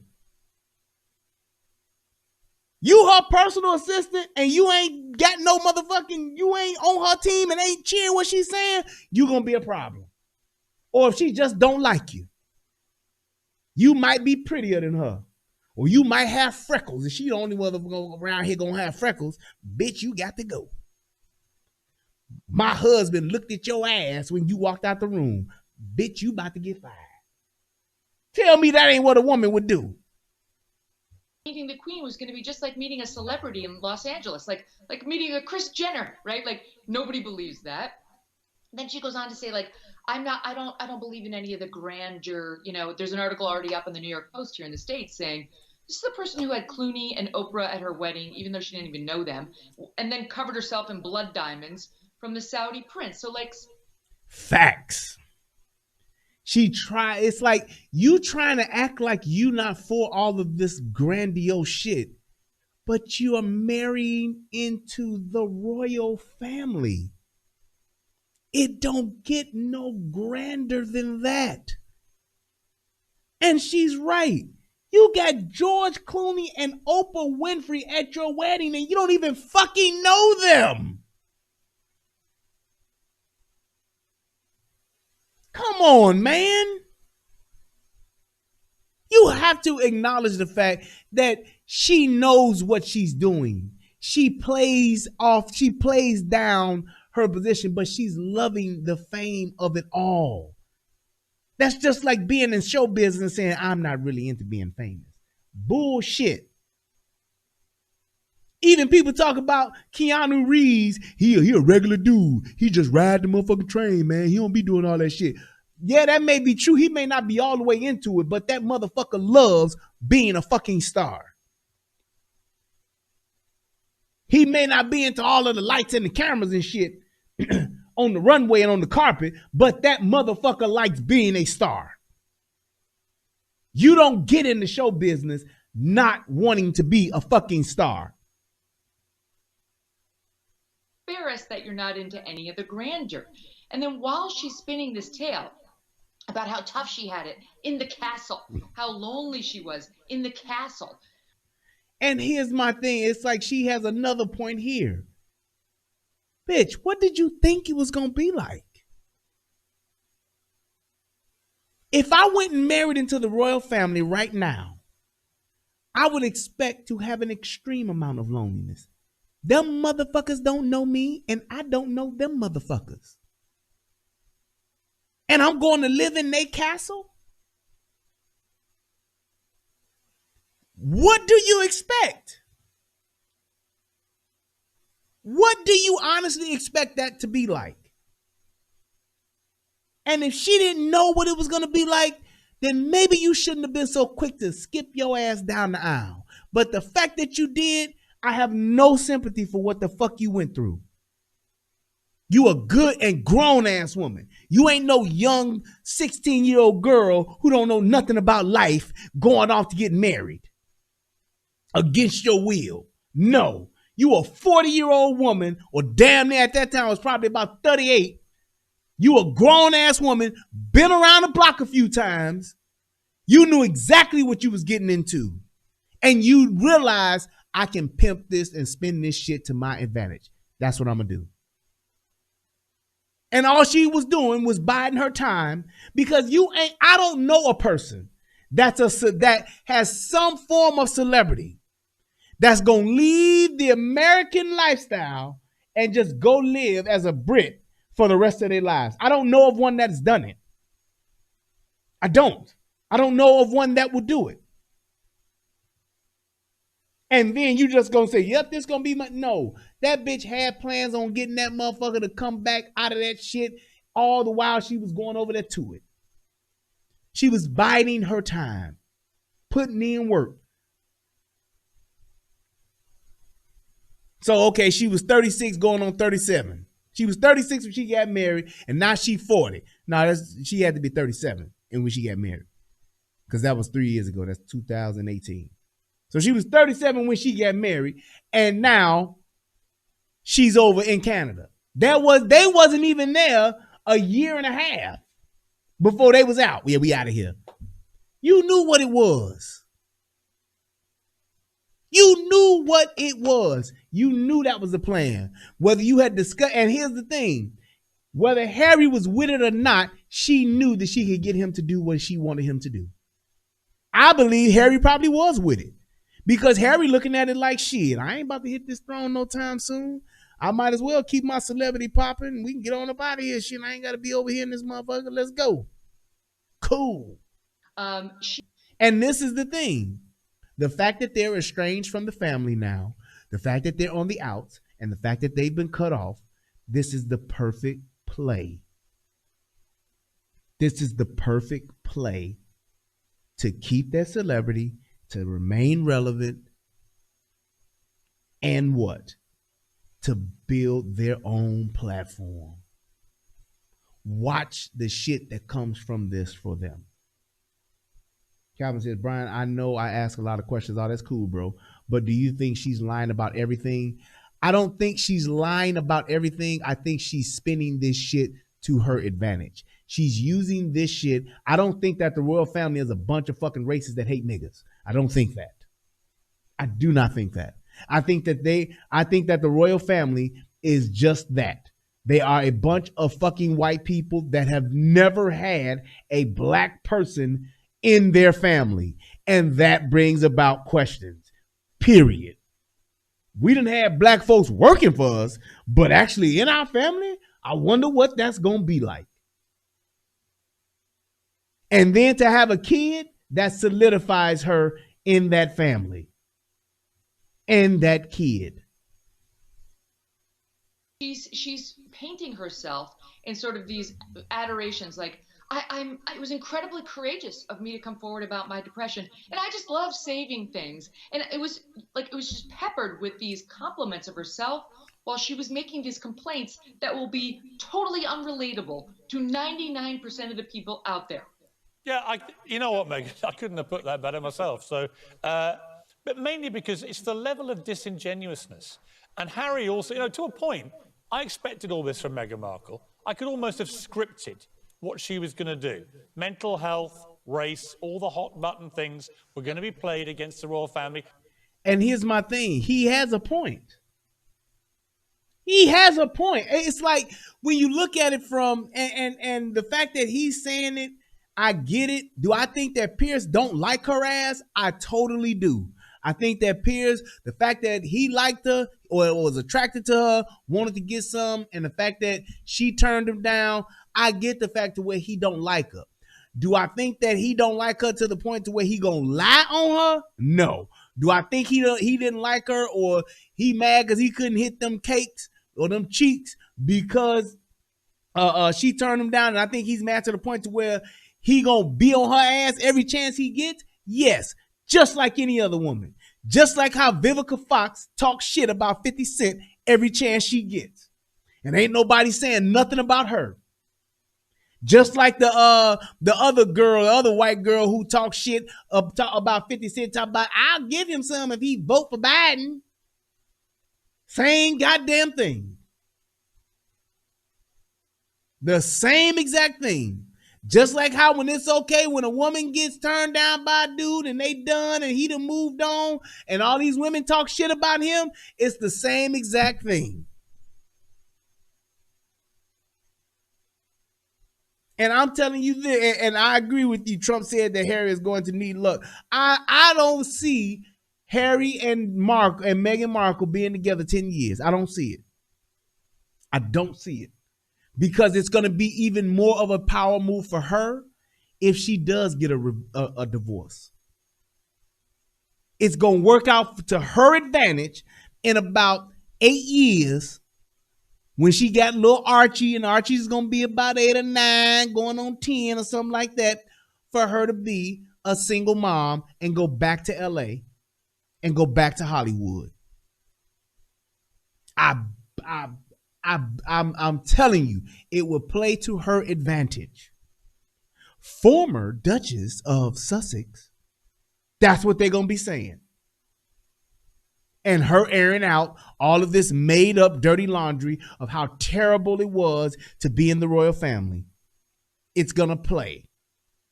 Watch for it. I'm being real nice with 10 years. I had to get Archie out of that toxic environment. Oh, it was just so toxic for him, just the way that he was just an outcast. He was like the black sheep, and I didn't want him to be a part of that anymore. So I felt it was best to get him out of that. And I felt that it would have been a thing to where Harry would have to choose between us and the family, and he chose the family. I'm telling you, watch it. Harry is not going to stay with that girl, and she ain't going to want to stay with Harry. I'm telling you, she going to be the one that's going to end that shit. Just watch. And yep, going to be on child support and everything. Just watch. Names, they wouldn't name people on that. They just leave it hanging so we could look at all the royal family and the whole palace staff as a bunch of callous racists. And that's exactly what she did. And I expected all that. And I expected all the layers of hypocrisy. Prince Harry is the one that I'm staggered by. As his grandfather lies in hospital, aged 99, entering his 3rd or 4th week now, clearly been very seriously ill, had a heart procedure a few days ago. The Queen must be worried sick about her husband. And the Queen and Prince Philip have worked so hard for 7 decades now to preserve the monarchy. And in 2 hours, Prince Harry has allowed his wife to trash everything that they stand for. I just don't get what he's... And I here's the thing, why he said he doesn't get why he's doing it. The thing is this. He don't have nothing to lose in this. He's not in direct line to the throne. His brother gonna get it before him. So what are the odds of his brother, something happening to his brother and then he being in line? None. The odds are slim to none. So he's like, for him, this is something that's going to play for him. And she has convinced him this is the way that we need to go. If they outing you, let's just say Harry ain't cool with none of them. They don't like Harry. Harry feel like he being dissed. It's all the better for him to be in a position to say, well, yeah, this will probably work for us a little bit better. We ain't got that much. We don't have all of the benefits and perks of being there, but this way we can spend some shit to where we can do shit our way. This way, we not under their rule. We ain't got to follow their rules. We ain't got to do what the fuck they say. We can create our own motherfucking vibe over here and do our own thing. And then this way, we'll still have the connection. We'll still have the ties. Everybody will still want to hear from us. And we'll be able to write our own ticket. How many people don't want to talk to them? How many people don't want to interview them? Like he's saying, people are more concerned about what they're going through as opposed to what's happening with their dad or whatever in the hospital. Well, and meanwhile, her implication that somebody in the royal family objected to her having a baby of color I mean, right here on the speculation on Twitter is that it was Prince Philip, right? So I don't know who it was, but while the guy's in the hospital, you might want to put like a corral around him and say, I can tell you it's not the suffering 99-year-old. Something, right, to like throw the guy a bone. But the other thing about Harry Piers is that his biggest complaint and her biggest complaint was, we were worried about the security. We were worried about the security of our son. Why would they take it away? Why wouldn't they make him a prince? By the way, I care nothing about titles at all. But why wasn't my son a damn prince? Okay, so we're worried about security. And then Harry's saying, all I had was my mother's inheritance. So I looked that up. It's about $16 million. So you're telling the American public, the British public right now, we're supposed to feel sorry for you because you couldn't find a way to pay for your own security when you haven't had to pay for a dime of your own life so far. And here's the thing. So you got a $15 million inheritance. Okay. You just did a whatchamacallit for $7 million, an interview. Okay. That's, if you wanted security, why leave? If you wanted security, why leave? Here's the other piece. You want your son to have a title, and it's a rule or it's common practice that you don't get a title unless you are in line of succession to the throne. You see that? So it's like, that's why they're saying, and it could be that they didn't like the bitch. They could be like, we don't like Meghan. Fuck her. Now I can't stand her. She's an American slut and I don't like her. Fine. If the going practice has been, you don't get a title unless you're in direct line to the throne. And until that moment comes, you don't get a title, then that would make sense. Because right now, you got Prince William, you got Prince Harry, and then you got their children. Prince, if I'm not mistaken, I don't know the royal family like that, but if I'm not mistaken, don't Prince William got kids? Doesn't he have a son? So I'm saying, if that's the case, then they would be in success way before of getting to the throne, way before Archie would. You would have to go through all of them to get to Archie. So maybe that could be a potential for him to be in that position 10 years from now, 15 years from now, and then you would give him a title then. But if he is not in succession to the throne, and if that's the practice, you don't get a name until you get to where you can actually in line where you can see the motherfucker. Then it makes sense. It's not, oh, we doing that because he's biracial. He's biracial. He's biracial. Right, so it's William, George, Charlotte, Louis, then Harry. So if Black Superwoman is correct, it's 5 other people that have to go before Archie's even considered. So that's the whole deal. It's like, come on. Have paid for everything. Exactly. And now who might have to pay for some All right, security? Even the refurbishment. Okay, even Meghan. the £2.5 million refurbishment of Frogmore Cottage was paid for by us. They eventually paid it back from their Netflix gazillions. But they mentioned in their interview, I didn't even know that they were subject So somebody to said they got death threats. $140 million from And we know Netflix? that even if Prince Harry took a step away from the royal family, by dint of his birth, he is always going to be So hire your own security. If you're not going to do royal duty, it's going to be at risk. If you're not Why going to do the royal duty, expect, because you don't change your birth when you step away from the royal family. People pay So for it out of Meghan, your own is it not reasonable for them to expect to continue to be protected? Because I think a lot of people will think it is. Really? And that's my thing too. I mean, it's like, wait, what did the nurse say? The nurse said, Brian, there will be drama if Meghan think she will have this new baby on American land. It's going to be war. I don't understand how that would be war, but I mean, it's the thing is like she's playing the innocent woman in all of this, but she's the main one stirring the pot.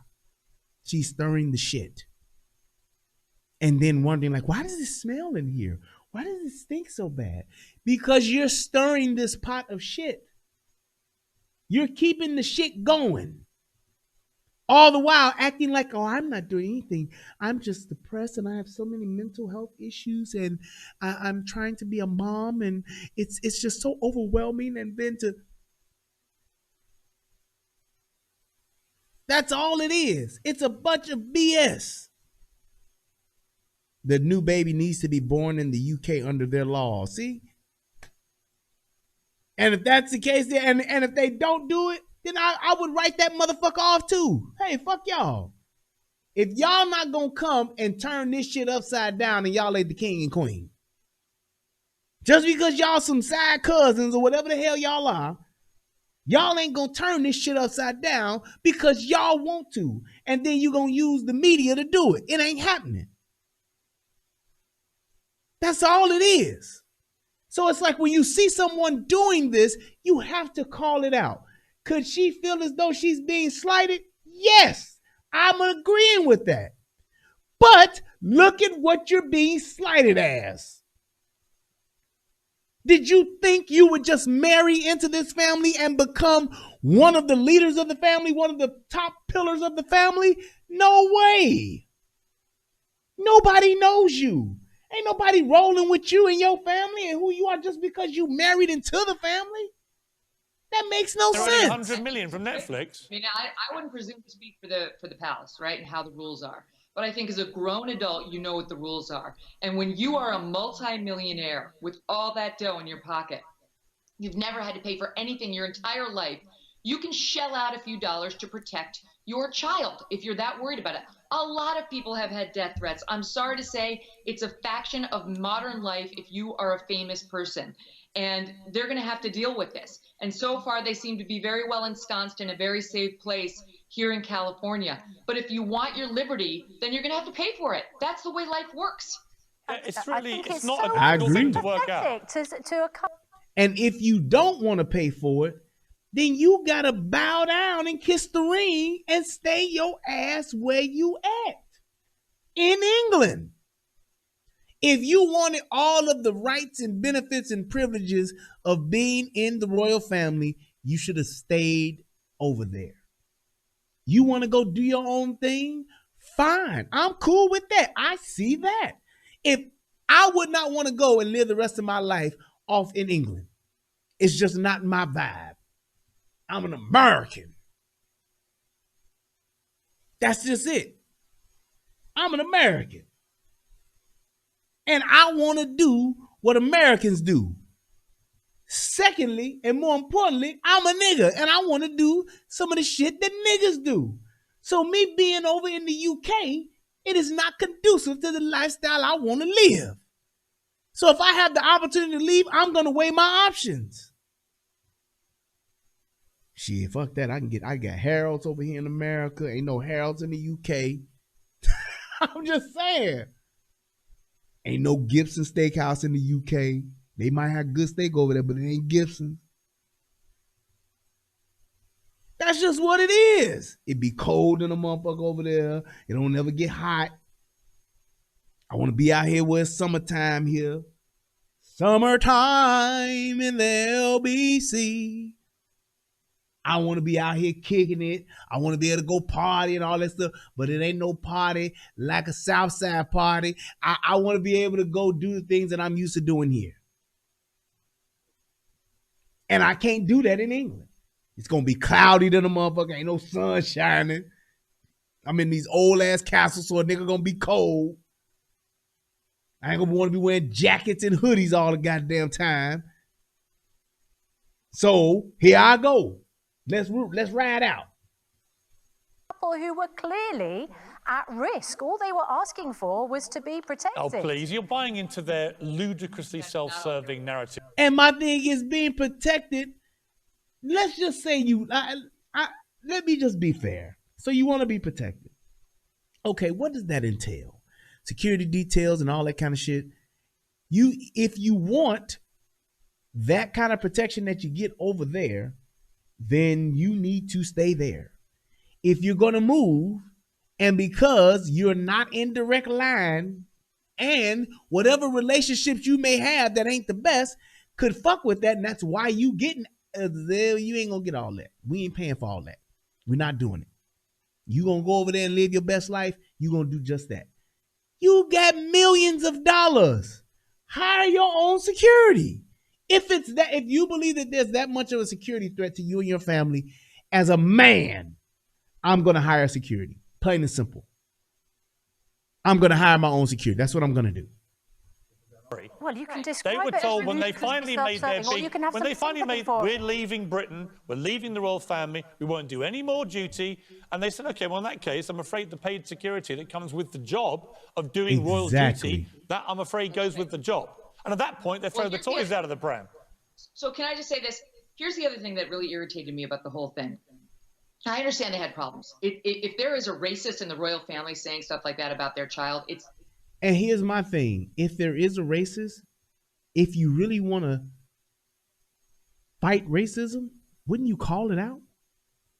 Wouldn't you be shouting it from the rooftop? Especially since you are out of the family. You basically moved and been cut off financially. You ain't got no dog in the fight now. You ain't got nothing to lose now. Wouldn't you be the main ones calling it out, saying who the racist, who got the swastikas hanging up in their closets and all that? Wouldn't you be the main ones doing that? You would think they would call them out. You ain't got nothing to lose. You ain't got nothing to lose. You got your own deal with Netflix now. You got a $15 million inheritance. It ain't like you broke. So why is everybody feeling sorry for these people? And they have chosen this. Deeply upsetting. I get it. But nowhere in there did I hear any acknowledgement of the enormous privilege they have. Right? Some perspective saying, look, and make sure y'all click that like button. Chose to leave. That wasn't the way we want to live our lives. But we understand there's so much suffering in the world. We've seen it firsthand this past year in both of our countries, and we're good. We're grateful for the blessings we have. We're not here to complain. Love our family. Meghan Markle actually compared being trapped inside the palace as to what people are going through in pandemic lockdown. She literally wanted people who are living on tower blocks in estates with 4 kids homeschooling. She wanted them to know, I know what that feeling's like. I've been in a palace with a bunch of servants. Exactly. Facts. Facts. Facts. Just saying. I mean, and nobody's like saying that. It's like you say that. That should mean something. It should be insulting that somebody would say that. You got people who lost their jobs. You have people who have not been able to feed their families. People that are actually living off of food pantries, food stamps, and whatever else they can hustle up on. She's sitting in a fucking castle talking about, I know how y'all feel. All these goddamn servants and all this free food and shit in this big ass 40,000 square foot castle. Yeah. Come on, man. Come on, man. Yeah, she was very lonely in her palace, and then she compared herself to the Little Mermaid. The Little Mermaid who married a prince and lost her voice. It's like, so it wasn't predictable at all that when you moved into the palace, someone else was going to control the press. My 6-year-old daughter knew that before I went off to cover the royal wedding. Everyone knew that. Yeah, but Meghan, if you felt that somebody that you were working for was lying about you or mistreating you, isn't it reasonable to say that you felt unprotected and that you felt abandoned and that you know, when she says all she wanted to do was go out and have lunch with friends? But here's the thing. You knew what you were getting into before you got into it. And if you didn't want to give any of those freedoms up, why do it? Why do it? There is no way that I would say, yeah, I'm going to go marry off into this whole entire new family where they control the media. They control when I can go, where I can go. They get all of this control over what I do because I'm literally coming into this wedding, into this family from this wedding as a fucking nobody. I ain't got no status. I ain't got no pub, no pool. I have no power in this family. And I'm going to come in this family and then expect to run shit my way. That don't work. And if you wanted to come into that family and you got into that family, you should have known exactly what you were getting into. You are not that naive to where you thought you would be able to do what the hell you wanted to do being in the royal family, where you can clearly see that your man can't even do that. She's lying. She's just literally plain victim to the max. She's literally using her acting skills to be just a stellar victim. And because people look at how she carries herself and the way that she looks, everybody's falling for it, hook, line, and sinker, except for the few that aren't. She's flat out spinning this shit so that she can do what she wants to do. For 4 months. She literally flew to New York for a $500,000 baby shower and flew back on the Clooney jet. I don't know how. Do you hear that? A $500,000 baby shower and a private jet. But she understands how it feels being in this pandemic. Everyone can be prepared Do me a favor. for what it is like to be in She's that having lunch with her friends in New York. No, okay, so listen, but you guys know as well as I do. Look, the press was vicious toward her. I get it, after they were lovely toward her. And the press can't turn Meghan, hang on. I'm glad that you acknowledge that. Before you finish that sentence, let me again just remind people of all the front pages of the terrible British press around the wedding, around their engagement and then their wedding later. Unified, absolute ecstasy about the fact that Harry was marrying a biracial woman. Unified. That's right. So not a word of dissent. Yep. This is what the British press actually published. It was all good then, right? And here's what Black Superwoman said. The thing is, each working royal has a schedule of things they have to do based on their patronages or where the queen sends them. And the fact that they don't want to do that shit, they're like, okay, then you ain't getting all of the benefits and perks of doing it. It makes perfect sense. Perfect sense. It's like y'all think y'all just gonna come in here and just do what the fuck y'all want to do. Fuck all of the other generations and everybody else that have done what the fuck has been done all this time. Y'all ain't got no power, ain't in power, and y'all think y'all just gonna do what the fuck y'all want to do. Yeah, okay. Y'all just gonna run the house, huh? Yeah, all right. Read on social media. But she said there was a change. That's my truth.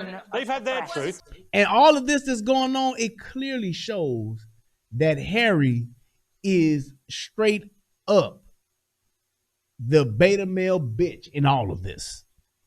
Harry is just going on, okay, whatever you say. Yep, yes, dear. Yep, okay. You say you want to do this? Okay. He's clearly like, fuck it, whatever you want to do. And she like, I'll burn this motherfucker down, goddammit, if I want, if I have to get what I want. That's my truth. That's why I don't think you can say it's about race, because if it was about race, they would have been brutal to her from the start. They were over the top in love with her. And then her behavior changed and their coverage changed. But look, this isn't all the fault of the royal family. She became a royal. She married a prince. The press is going to cover you. I mean, even in my much lower station in life as a news anchor, the press is brutal. You get punched in the face rhetorically all the time, and it's awful. And it's a fact of life you have to learn to deal with. It shouldn't. Yes, Harry is the prince of simping. That kind of depression, those kinds of self-lamentations, and the fact that she became suicidal over the fact that the press was nasty, she was stuck in a castle, and there might have been a racist in the royal family, is truly shocking. It's truly shocking. We don't know any names. Well, it's upsetting. She says she went to the palace about her mental health and got rejected. Who was that person? at the palace Right. that rejected her. And what was her husband doing about all this? Harry says there was a racist in the family, spewing racist stuff about his baby. Who was that racist? You can't just spray gun people anonymously and then smear them all. And that's my thing. It's like if y'all on the outs and ain't nobody feeling y'all, why wouldn't y'all tell the truth? If what you're saying is true, if what you're saying is what happened, why wouldn't you drop the names? You know why? Because it's not. I don't believe you. I don't believe you. It benefits you guys not dropping names. It benefits you guys not saying who did this and who wouldn't help you with mental health. It benefits you not saying it because it keeps people guessing, which keeps people talking about it, which keeps people thinking. Because if the person that did say it is beneath your station, then it's like they're nobody anyway. It could have been the fucking cook, for all we know. It could have been Colonel Mustard with the candlestick holder who said it.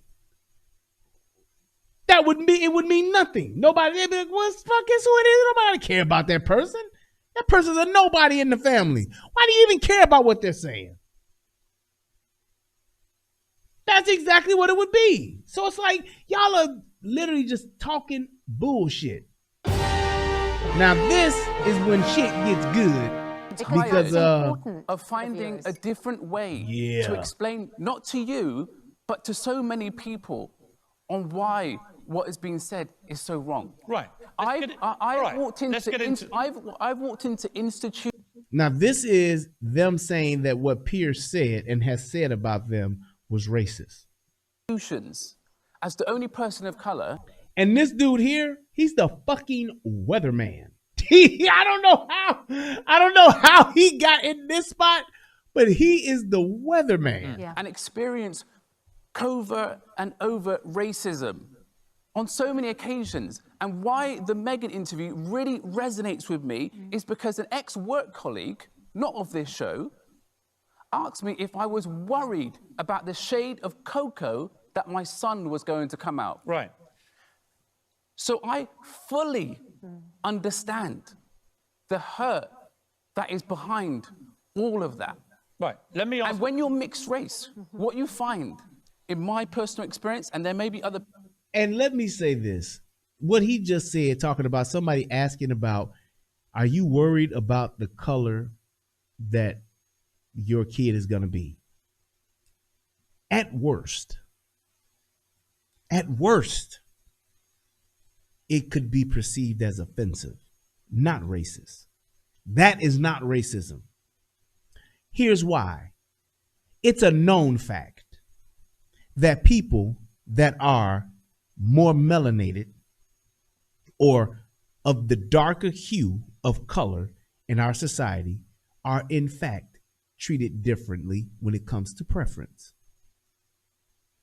That's a fact. So for that to be something that is an asked question, or for that to be something that is to say, well, what do you think about that? Or do you, what are your thoughts on that? That's an honest question. Everybody and their mama knows that to be true. Black folks, most importantly, know it's true.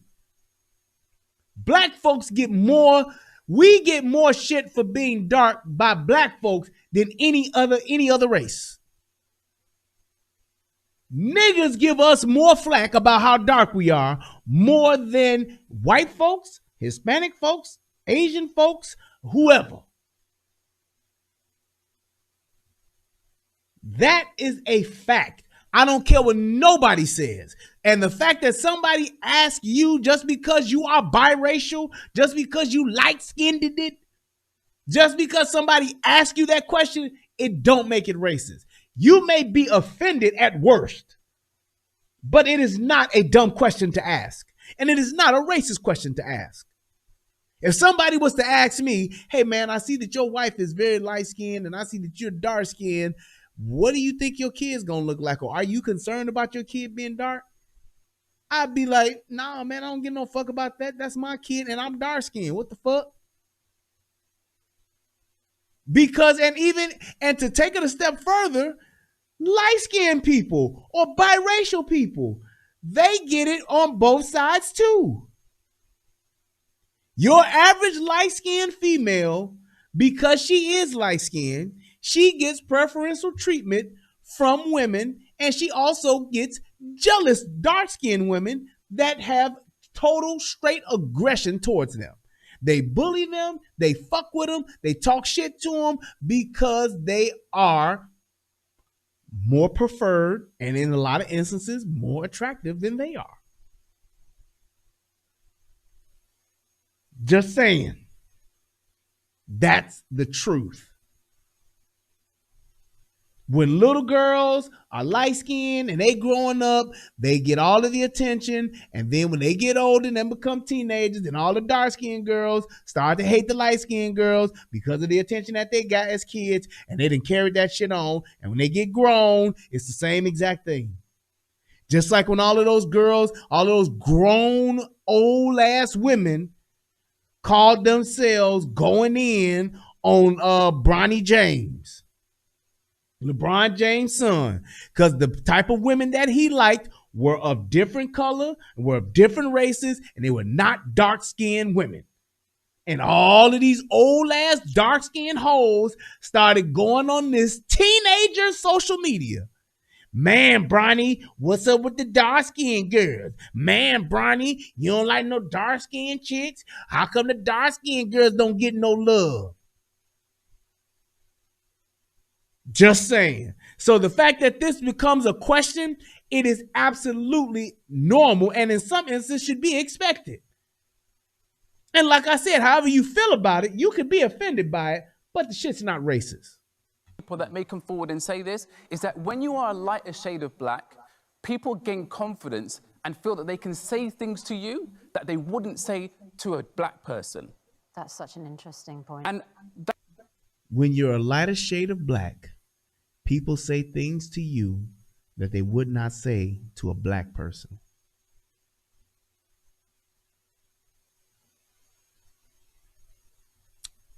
So then here's my thing. That would make you something a little different then, wouldn't it? Because you're a lighter shade of black, and you just said that people wouldn't say things to those that are black, then that would go to say that you don't even consider yourself black or black. I'm black, but I ain't black. Did you see how he just separated himself? I am not as dark as a person from the Sudan is, a Sudanese black person. I don't consider myself a lighter shade of black, but he does.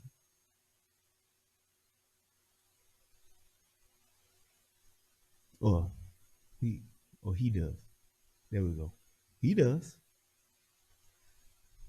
I do not consider myself a lighter shade of black, which just goes to prove my point. You know you fucking different, dude. And white people know that you fucking different. Look at the shade of him and Piers. Look at them side by side right now. You are not gonna think that he's the same. Oh, well, he black, but he ain't black. That's what the fuck he's saying. I'm a lighter shade of black. You either black or you not. You either a black American or you ain't. What do you mean a lighter shade of black? So even you have said that there is a difference in those two. And that's where the bullshit lies. That's exactly where what we're trying to say don't exist. We try not to acknowledge what we already know exists. You know it's there. You know it's there, and you see it in your own goddamn face every time you look in the mirror. But now when you on TV, you try to act like it don't exist and that you just as black as all the other ones and all our black brothers, we got the same struggle. Bullshit. It's my experience of all of this. Right. And by the way, I completely respect that. right? And that's why I wanted to get you on the program today. It was my suggestion to have you on to talk about this. But Piers, and thank you so much for having me on the program. I really appreciate it. But I just want you also to be aware of the power of your words. And I'm not saying that you're a racist, but what are you saying? Do you know what I honestly feel?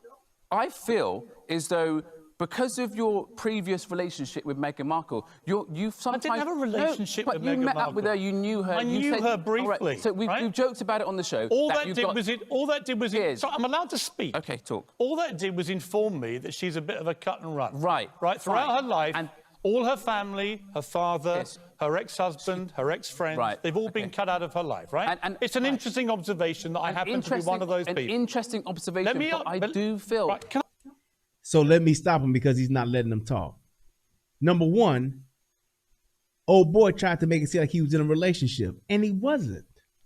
Why are you trying, even if he hit it once, but he didn't. They went out for drinks one time.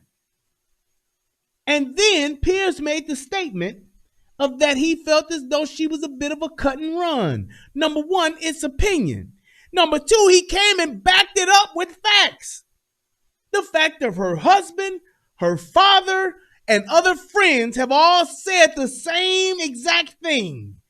That's why I have the opinion, not to mention my own personal experience. That's exactly why I'm saying what I'm saying about her. Why are you trying to say, well, because of the relationship that you had with her, that I think that you're a little bit biased, and I could not like the bitch because of that. But I'm telling you what my experience is. Ain't it funny how when women say some shit, it's all about their experience and they're standing in their moment and they're speaking their truth. But the minute a man says, this is my experience with her, she seemed like, pretty much like a bitch. Or I didn't like her. She seemed very self-centered. Or, hey, she seemed kind of like, like a fake motherfucker. I didn't like her. Why can't I have that opinion of my experience of her and it not be racist? Because if that was a black dude saying the same thing, you wouldn't say that he was racist. Do y'all not understand that? When a woman tells some shit about a man, it's her truth in her moment and her experience. When a man says something about a woman, then, he mad, he big mad, he got a little dick, he mad because he ain't getting no pussy, or he mad because he ain't got this, or he a hater. All that other shit comes into effect. He must not be on his shit. He mad because she wasn't feeling him. She was feeling his boy. So now he's salty. He big mad now. Come on. Why can't he have his opinion of his experience of her? Situation that you are struggling. Guys, if we're going to have this conversation. You've got to let me talk. I talk. Right.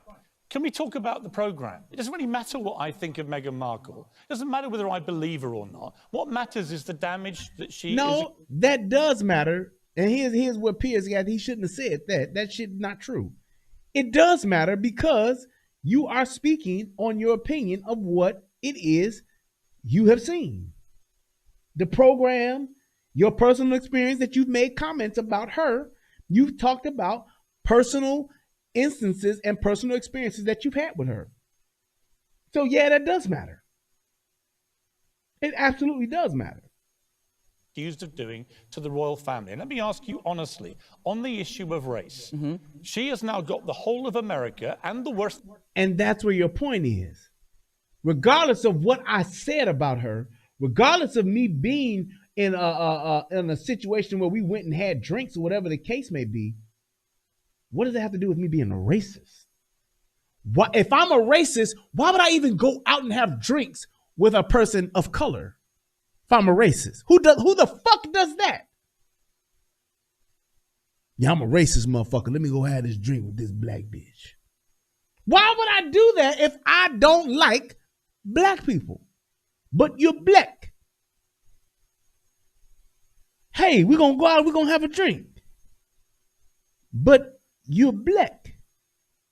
One man, one vote. But you're black. To free South Africa, you dumb son of a bitch. You dumb son of a bitch. Why would I do that if I'm a racist? Come on, man. To the world, frankly, looking upon the palace, the monarchy, the Queen, everyone in the royal family as a bunch of racists. And it all comes down to two things that she said in the interview. One is something she didn't hear, but Harry reported back to her, that a senior member of the royal family that wasn't the Queen or Prince Philip, so presumably is either Charles or William, we would hazard a guess, has made a comment to Harry about what colour skin his baby may be if the relationship progresses. Okay, but there was concern about the way in which that question was asked. That's my question. That's what he just said. Why are you cutting him off? Let him finish what he's saying so he can ask the question. Motherfucker, it came up, his color of his skin, all that. Yeah, but what he said was that. No, this is what they said was said. That's it. For you. She said there was concern. Harry didn't. And what does that mean, concern about the color? There was a question about it, period. That's not concern. I'm concerned how dark he is. How? What kind of concern is that?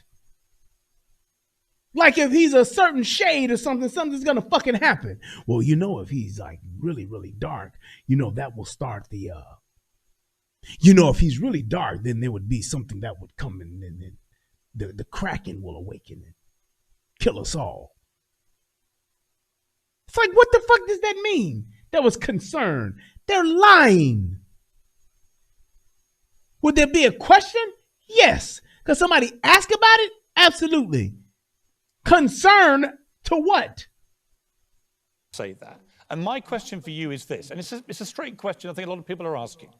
Because you've been in this position, right? And you've been equally offended. On the receiving end of that question. Is there a qualitative difference between somebody perhaps innocently saying to you, out of interest, if you have one parent is white, one parent is black, you know, what colour could your baby be? Let me finish. What colour could your baby be? Is there a difference between that question phrased in that innocent, perhaps, way, and somebody doing it in a tone that says, well, how dark is your baby going to be? Well, I think in a derogatory, perhaps racist right, tone. Exactly, and there is a difference. But what we're getting from the interview... He said, and there is a difference. So he just agreed with what Piers said. But now he's going to refer back to the interview as gospel. And how in the hell do you do that? Why would you do that? To say, well, yeah, Piers, what you're saying, if it was that way, fine. I wasn't there. She wasn't there, but she's the one who's saying the shit. And now you're going to take what she said, even though she wasn't there and she didn't hear it. She's going to take what she said, Prince Harry said, and say, yeah, I'm going to frame it up this way. And nobody's going to question that? Come on, man. Is that it was said in a negative way. She said that, but he didn't, did he? Exactly. She said that, and she didn't hear it. He didn't say that. It's that cut and dry. Plain out facts. He did not say what she said, but he is harping on what she said. Why would you do that? Even in a court of law, that's called fucking hearsay. And the fact that nobody's even willing to drop a name makes it even more suspect. This is bullshit. And they're spending this shit for money and power. That way you get the money and that way you get the power. Listen, stop separating Harry and Meghan. He said stop separating Harry and Meghan. What, they're not two fucking individuals? Yes, they're married in one flesh, but that don't mean they're not one fucking, but they're only one voice? Or both of these motherfuckers can't lie? What one says, the other one says, and that's it? And then they'll turn right back around and say, she's the wife and she's a woman, she has a voice too? Oh, but now when I'm questioning what somebody say they heard a motherfucker say, oh, stop separating those two. What? They are a team, quite clearly. They are a team, not one voice, motherfucker. They can share the same motherfucking position, but they're not fucking one fucking voice. It's not that she speaks for him, and that's what the fuck he's implying. Somebody put in the chat, McGarry. Megary. Clearly, a very strong team. And A I very do strong believe that team. she backs him up and he backs her up. Even if she's lying, I believe that too. I believe that too. Do I think that Harry would stop her on a fucking interview with Oprah and say, "Well, no, honey, he didn't say it that way"? Hell fucking no. Do I think that Harry would say, "Well, it wasn't quite like that. Here's what it actually was and what I got from it"? Absolutely not. So, and like I said, tone and language is everything. But is there a when it was said but let me ask when you, it was on said that to point, me, is there And you're saying tone. That has nothing to do with context when you're talking about hearsay, man. And this is blown up because of that's how people are actually looking at this. the key word was, are you worried? Right. Yeah. Right. Okay. But Are you worried? Are you worried? That's racist or offensive? Tell me which one it is. At the worst, let's say that this person, the person who said it, whoever the fuck this mystical person is, they can't reveal this person's name because it would start a fucking paradox, I guess. At worst, with the context of when this person said it, is that racist or offensive? That's like saying if a black person calls me a bitch, they're a fucking racist. You know what? You're a real bitch, Brian. You racist.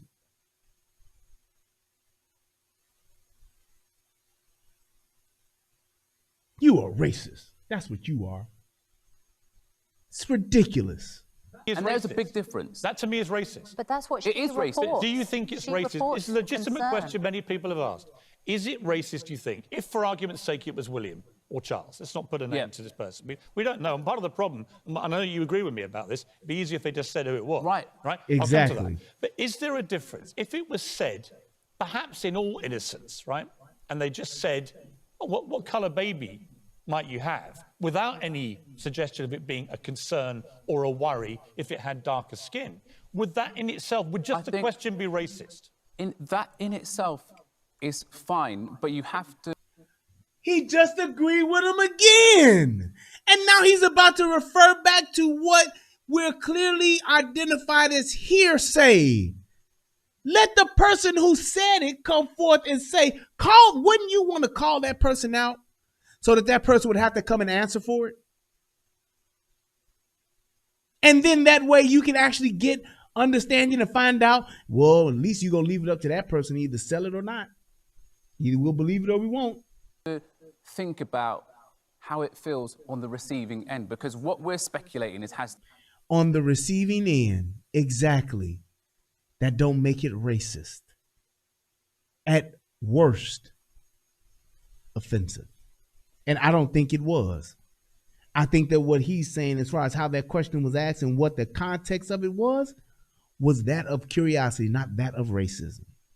As to how that message. I don't know how it was communicated. Right. What I would say to you is, if it was done, and neither does he. Worry or we concern. also have to take into consideration how it felt.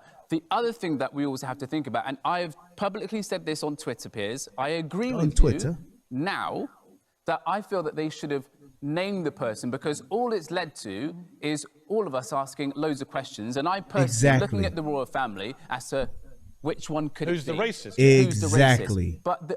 But again, we have to also just take a step back. Do you know how much courage it takes to actually speak about racism, to actually call it out? Because I've been in situations where I haven't called out every single bit of racism that's happened to me. And here's my thing with that. Number one, if somebody offends you, you have to make a decision. Especially if it's something pertaining to race, either you're going to call it out or you're not. If it's something to where you're in a position to where that person is somebody you may work for, it could determine your future in a particular position. It'll determine if you get a job or get a role or whatever it is, whatever the case may be. it's still up to you to decide what's most important. If I'm up for a particular job or a particular position, and the person who is in charge of me getting that position called me a nigga, or I heard that he called me a nigga, I now have a decision to make. Either I'm going to let that shit roll and take the position because the position is more important to me than what the fuck somebody says out of their mouth or a word that they use, or I'm going to be so offended by that word that I don't want to work for that person or work with that person or accept that position. That's it. That's it, and that's all. I have a decision to make. Just like when a man beats a woman's ass, you have a decision to make. Either you're going to stay with this motherfucker that knocked you off your motherfucking feet like Stevie Wonder, or you're going to leave. Just like with a person that calls you fat, either you're going to stay with that person or you're going to leave. It's the same exact thing. We all have choices that we have to make. And once you make that choice, that's what it is.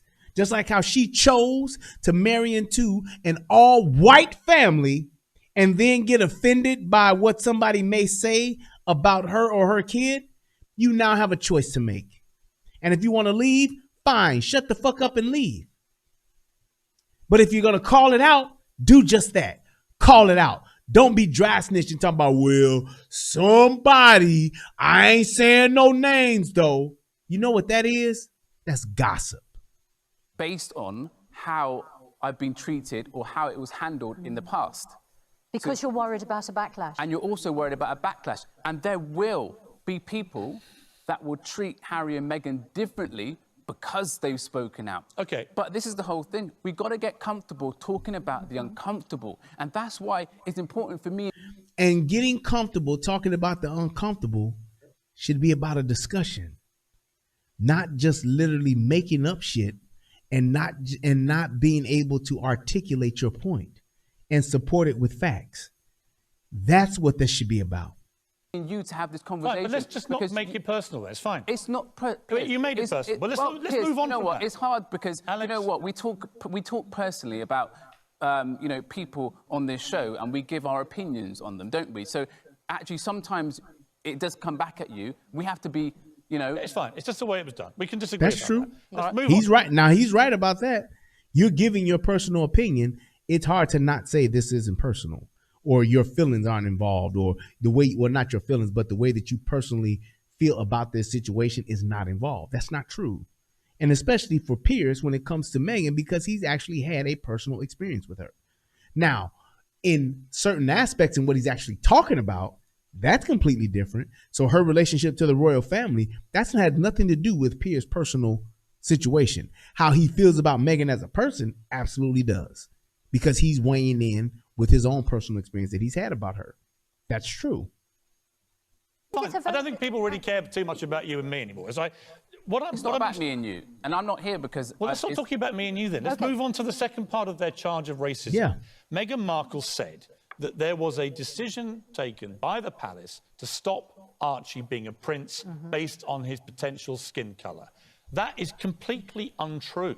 Exactly. That's just not true. Now, the damaging effect of that, plus whatever may have been said to Harry, and we don't know what it was or the context, and we don't know who said it, but it was those two things have detonated as you know, a racially charged bomb at the palace, which is almost impossible for them to refute because they don't talk in public about this kind of thing. And people aren't probably going to believe them even if they do now. But that's what concerns me, is that the first part of that allegation, we don't know any of the details or who said it or how they said it. And the second one is completely untrue.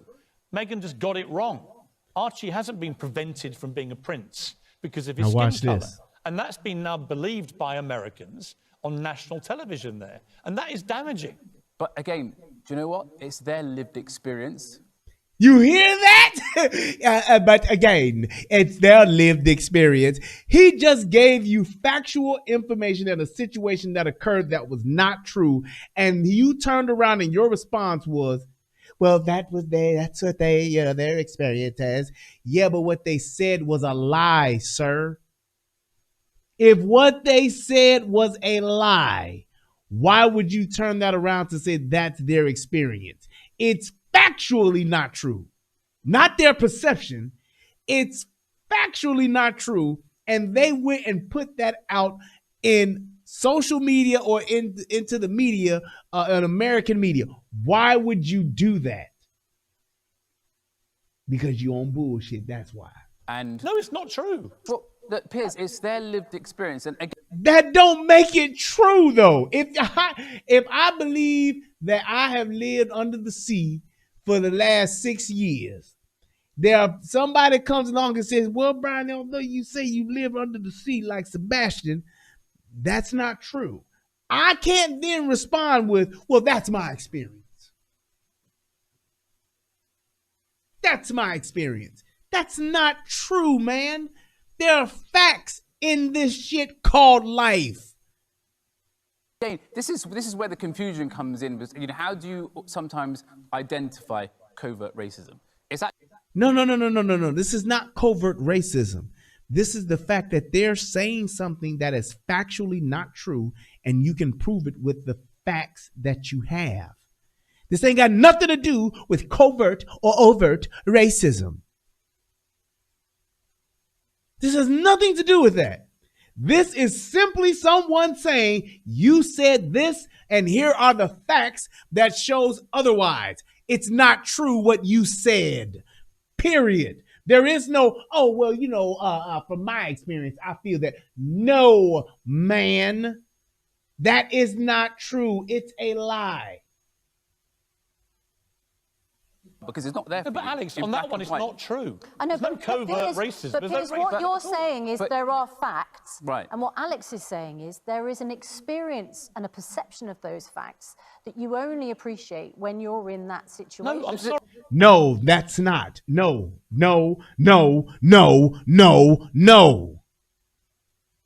There are facts and there are experience. You can't experience a fact a different way than I can. You just can't. That's not happening. If I take a fucking hammer and hit you in the head and hit the next person in the head, one person is not going to say, well, he hit me in the head, he did. And then the next person says, well, he gently caressed me with that hammer. No. A fact is a fact, period. Regardless of how you experience it, it's a fact. You can't change that. And people are trying now to try to put the notion in your mind that you can. You cannot. On the first part, I agree. If it turns out, let me make it crystal clear where I stand on this. If it turns out that a senior member of the royal family, a future king perhaps of this country, we don't know who it is. I don't want to cast, the aspersions are being cast because they won't say. But they have eliminated the Queen and Prince Philip. So they've gone halfway, which I think is incredibly unfair on the ones who are left. But say it is a future king that said this in a derogatory way. We can't have a racist king. We can't. So that, to me, would be racism. If it was said derogatory. But the second part of the charge, that Archie has been banned from being a prince because of his skin colour, is just untrue. It's nothing to do with racism. The fact itself on which he's based that claim is not true. Except her perception appears to be that it might have been. And bitch, your perception has nothing to do with the truth and facts. It is just that. Perception. This is what I perceive. How are they just like, it's amazing how these two people just won't acknowledge that. Grown ass people across the pond in Britain just won't acknowledge the fact that what he's saying is fucking true. They can't say, well, Piers, you are correct in that. That is true. He acknowledged to them, yeah, that first part of what they're saying, the hearsay piece, I could get that, how somebody can say that because they weren't there. This dude turns right back around and gives them the same shit that he gave them and says, dude, it's the same thing. Well, no, it's kind of like what their perception is. Yes, bro. It's their perception, and what they perceive is to be the truth, and regardless of what the truth actually is, and the facts that we have to support the truth, regardless of all of that, it's all about what they perceive as being true. No, it don't work that way. In the sky's blue outside, my perception is it's raining. You can't muck around with... That was a badass analogy. You should say the fact that I'm saying that the sun is shining, and then you turn around and say it's cloudy. My perception is that the sun is not out. No, sir. Fact. Facts. She got the facts wrong on that. It's been demonstrated today in every paper that fact is simply untrue. There's been no discrimination against Archie, and that's it, in terms of being called a prince because of his skin colour, because he's not entitled at the moment to be called a prince. Just the rules of the palace. Set 100 years ago. The trouble is she's now watch him not acknowledge. Exactly, she's explaining her experience of it, and you know what? We've not walked in her shoes, so I wouldn't. I don't care what the experience is. The fact you're She's basing it on such a bitch. We have not walked in her shoes. This is all of the shit people say. It's her truth. It's their perception, and we have not walked in her shoes. That has nothing to do with someone actually telling a lie, and that's exactly what she did. She lied. She lied, she lied, she lied. That's it. There is no perception when you tell a lie, and there are facts to prove that you lied. To perception, you know, not about facts or not, and that's also coming through lived but Alex, experience. on that one, you're not entitled to. I don't care about her feelings. Okay, but what concerns me more is the comment about the colour of the baby's skin. Right. Okay. All right, and all they're gonna do is keep going back and forth. I just want to get through the rest of this, and we're gonna go to the next one, because this is gonna take a whole nother turn in a second.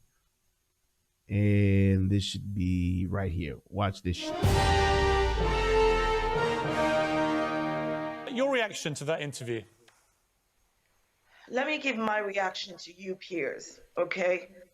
Now he asked her your reaction to the interview. And what did she do? Let me give my reaction to you, Piers.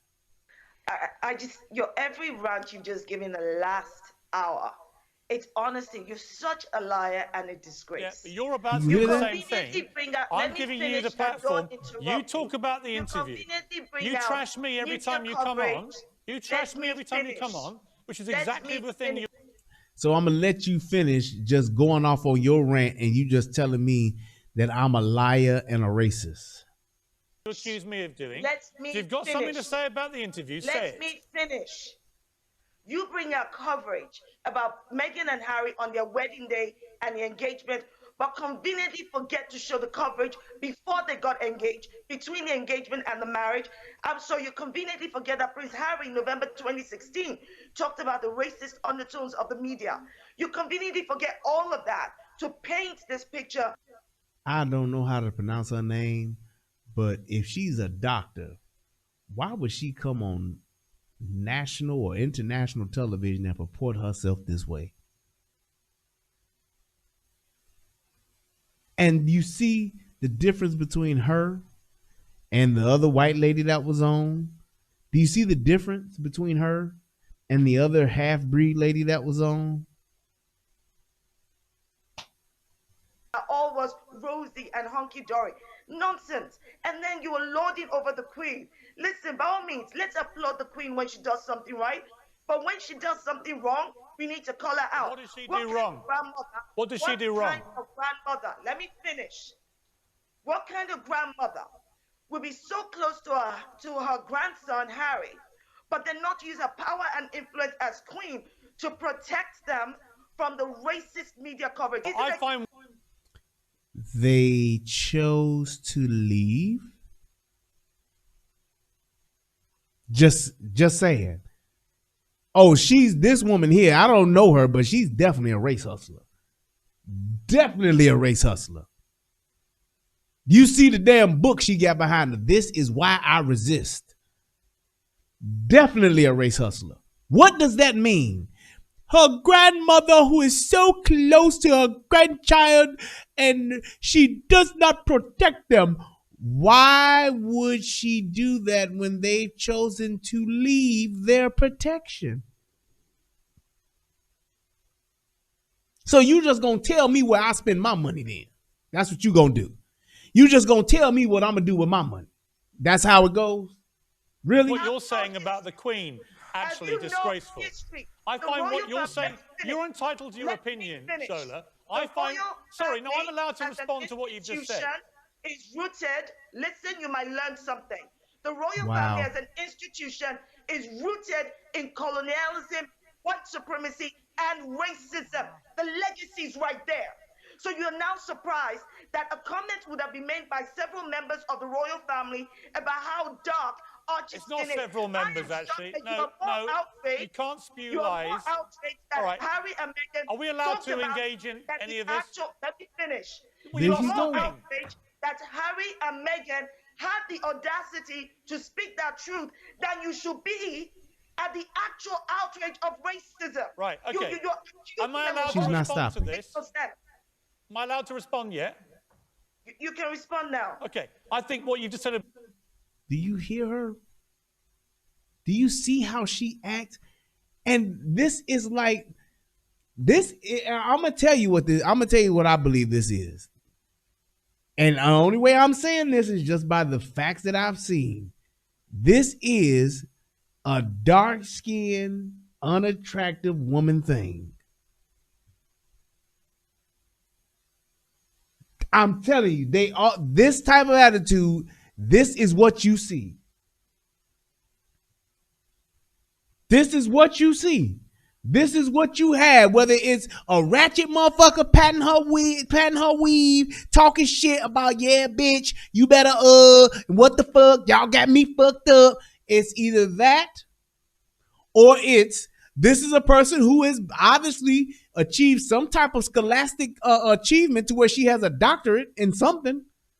I don't know if it's just a doctorate in running her mouth or a doctorate in just monopolizing a fucking conversation or whatever it is. She has her doctorate and she cannot engage in a dialogue on national or international television with another person.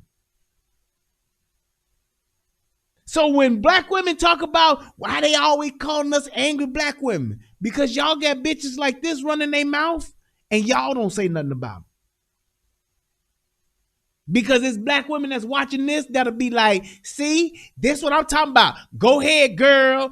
Tell he getting told. Y'all celebrate this type of behavior.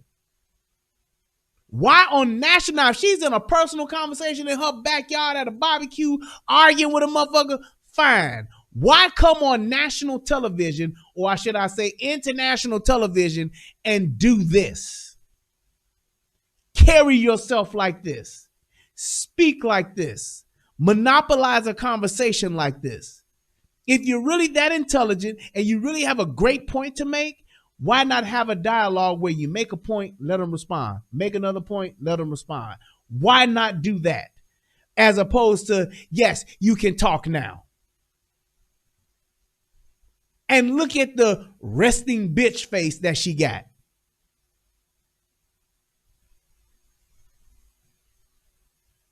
Look at the resting bitch face that she got. Look at. Can't tell them shit. Can't tell them shit. And the problem is to the black women that don't like this narrative, it's y'all fault because y'all don't talk about bitches that do this type of shit. Y'all don't talk about the educated black women that come out and do this. Y'all say nothing. And because of that, this becomes y'all narrative.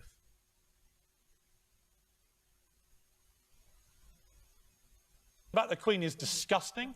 I think it's unbelievable. You talk about the behavior of a 19. Allow me to say what I'm. Allow me to explain. And she's not American. This is inherent. This is across the fucking country. She is from a different. You see the name that she got up there, Shola, something that I can't pronounce. So she's clearly not from America. But there it is. The same type of attitude, the same type of behavior. Skynet is real. The institution is protected. U.S. robotics is what is it? U.S. robotics is real. The uplink is not a myth. Allow me to defend our royal family, thank you. You tell me. Right, if you stop shouting, I'll answer you. You going to stop shouting? Or after you stop shouting. Yeah, let me tell you why what you said was disgusting. The Queen is 94 years old, right? Her husband is 99. He's lying in hospital for the 4th week, seriously ill. You talk about how could... Please let me speak, Chola. Everybody, come on, let's please just let me stay speak. calm. Okay, whenever you're finished. Listen to her. But the reality is, you cannot Chola, I'd like to finish my sentence, please. Any omissions or conduct I would like to finish my sentence. What your family has done that has perpetuated. Do y'all see this bitch? Can I please finish my sentence? You have to be able to call her out when she's done something wrong. I'm going to finish my sentence now if you stop shouting at me. Here's the finish of my sentence. Look at her. Do y'all see that? She won't stop. She is like the fucking Energizer Bunny. She keeps going and going, and it's like that drum is in her head, like boo, boo, boo, boo, boo, boo, boo, boo, boo, boo, boo, boo, boo, boo, boo. That's all it is. And no, they won't cut her feed. They should cut her mic off. They should have. For the sake of dialogue, you should have cut her mic off. She has not stopped. This has been going for 4 minutes and 35 seconds, and she has not stopped. Look, and still got that face. The behavior of a 94-year-old monarch, and you say that she should have done more. Look, she want to talk behavior now. Look, she's chomping at the bit. She's like the little girl in Double Dutch. She like ready to jump in right now. She just want to run her mouth. Harry and Meghan, who are spray gunning his family on global television. It's killing her right now that she's not talking. She can't even hear for the fact that she wants to talk. The deep, burning desire to fucking speak right now to the point to where she can't even let someone else talk or hear for that matter. And yes, she does look like Warren Sapp. As Philip lies in hospital. You might laugh. I don't think it's funny. I think it's piling hurt on the Queen, who is already suffering greatly from her husband's illness. I'm going to respond to that. What I don't think is funny. I'm going to respond. How can you respond and you haven't let him speak? I think it's funny. It's the fact that you are such a disappointment. I wish to God one day you would even surprise me. You constantly use your platform. So because you don't agree with me, you're a disappointment. I'm telling you right now, I ain't gonna let no bitch talk to me like that. He should have been like, who do you think you are? Do you think I live and breathe for your disappointment or your approval? Are you serious? If you don't have a conversation right now, get off the show. As a wealthy white he said female Shannon Sharp. Yeah, you about right. Oh, what a load of nonsense, honestly. What a load of race-baiting nonsense. Look, hustling. Bigoted, sexist, racist. She just throwing shit out there. No facts, none of that shit. Just bigoted, racist. If you don't say what it is I say, then you're a disappointment to me. Yes. I won't let you talk because I'm going to keep talking because I don't have to answer any questions if you talk, and I don't have to acknowledge any facts if I talk. So I'm going to keep talking and keep talking and keep talking and keep talking and keep talking and keep talking. This attack on Meghan Markle, and you do it so shamelessly. We have done more on racial issues on this show than any other show on television. You're talking, Chola, you can keep shouting. That the royal family has any racist undertone or actions against the first biracial, but simply because you're in love with the Queen. No, I think what you're doing now. You can love the Queen, but you should be able to call out actions done by the royal family when they got it wrong. Yeah, I'm not going to let you trash the Queen. Sorry. Just not going to let you do it. Well, I'm not going to let you do it. But you've had your say. Let's bring in Johnson Bahari now. I presume you'll let Johnson Bahari talk, will you? He won the Victoria Cross for serving his country. Maybe give him time to speak now. Johnson, welcome to the programme. As you can see, temperatures are running high about this. You won the Victoria Cross serving this country. You're a black man. Is this country racist? You know the royal family well. You've met many of them. Is the royal family talk racist? right now. I can only speak from my... Did you see her? She like, oh, what the fuck is wrong with these motherfuckers? She wants to talk right now again. Experience. I personally, my time, been loads of invitation, visiting the royal family, visit in Buckingham Palace, charity engagement with Prince Harry and other members of the royal family, and the way I have been treated up to date by the general public in Britain, I could never say that. So when you hear that, you hear Meghan Markle in particular. So what's wrong with his truth? What's wrong with him standing in his truth and his experience as a black man or man of color in the UK? Why isn't what he's saying just saying, hey, that's it. Oh, that's it. And end of the show. He's confirmed it. He's good. Characterized the royal family as a racist institution. What is your reaction to that? My personal reaction is I don't believe it because I never experienced it. I went to the palace on numerous occasions where the audience is quite diverse. Everyone is happy and having a good time. And the royal family, I mean, for me personally, I never seen it, never experienced it. Okay, Johnson, and it's good to hear your perspective. There it is. But you would also acknowledge that if somebody who had come into the royal family had an experience that she felt either with the press, had tones Right. of racism. Justice said he got the wrong truth. Her son Right. or her children were being spoken about, had tones of racism. You would want those allegations to be taken seriously, would you not? Well, that's in any walks of life. Anything like that, it should be dealt with. But I don't think it should be dealt with in the public. Shall we have a listen to that part of the interview? Because it clearly is, from our discussions, the most incendiary. It's amazing that Shola has not talked. I'm dumbfounded that she hasn't found a way to say fucking something or to cut somebody off. Part of the interview. Let's have a listen. Johnson, it feels like we need to know more about that conversation and what happened. Me again, I don't believe that happened. If it happened and they feel free to talk about it, like, or just bring up the topic, why then they don't explain it? Well, who said it? Where did it happen? I don't believe it. Personally, I don't also, what believe was the it. context? We don't know the context. There are many families in this country who are biracial, where one parent's white, one parent's black. You don't think that those families have honest, sincere discussions about, what color the babies may be? Of course those conversations happen. The context is so important here. And the fact that these grown-ass people and journalists,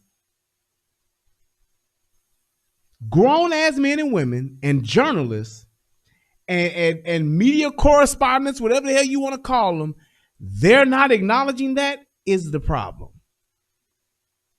Why wouldn't you say, well, wait a minute now, there is a context piece of this. Well, wait, you didn't hear what was said. You could be misinterpreting this. Wait a minute now, you said that it wasn't, and now you saying that what they said was racist, but you wasn't even there. So how could you say that? And then, wait a minute, sir, you saying you was there, was it right? How do you not ask those questions? How do you not ask those questions? That is insane to me that y'all just rolling with that shit like it's nothing. Like, well, he said it. He said it, shit. That's what it is. This is the little short clip of when Piers said fuck it and walked off. The other one that I cut off, the shit kept going and they got to this point. Because of your previous relationship with Meghan Markle, you've sometimes... Because he brought this shit back up. He went back. You remember earlier when we watched the other clip, how he was talking about, yeah, well, this ain't talking about that. The fact that, you know, I went out with her, whatever, that was personal. We talked about it behind the scenes, personal conversations. Let's put all of that aside. Let's just look at what she's saying about the royal family. I ain't got shit to do with that. Let's just talk about that. Dude brought that shit all the way back. After that dude agreed with him on the 2 points he made about this shit, he found a way to get back into their personal experience that they had. And this is what happened. You met up with her, you knew her. I knew her briefly. Piers Morgan stormed off the set of his own morning show after a colleague called him out for his tirade against Meghan Markle and Prince Harry following their bombshell interview with Oprah Winfrey. Morgan, the host of ITV's Good Morning Britain, was called out by the show's weatherman Alex Beresford for viciously attacking Markle once again on Monday, and how the America's Got Talent judge dismissed issues of mental health and suicide discussed in the interview. Social media users captured the moment, which has been circulating online, and included the moment Beresford brought up Morgan's previous relationship with Markle, suggesting that he was somewhat obsessed with her. And I understand that you've got a personal relationship with Meghan Markle, or had one, and she cut you off. She's entitled to cut you off if she wants to. At that point, Piers is seen and heard abruptly leaving the set. Okay, I'm done with this. No. Sorry, no. Sorry. Do you know what? That's pathetic. You can trash me, maybe not my own. No. See you later. I'm being...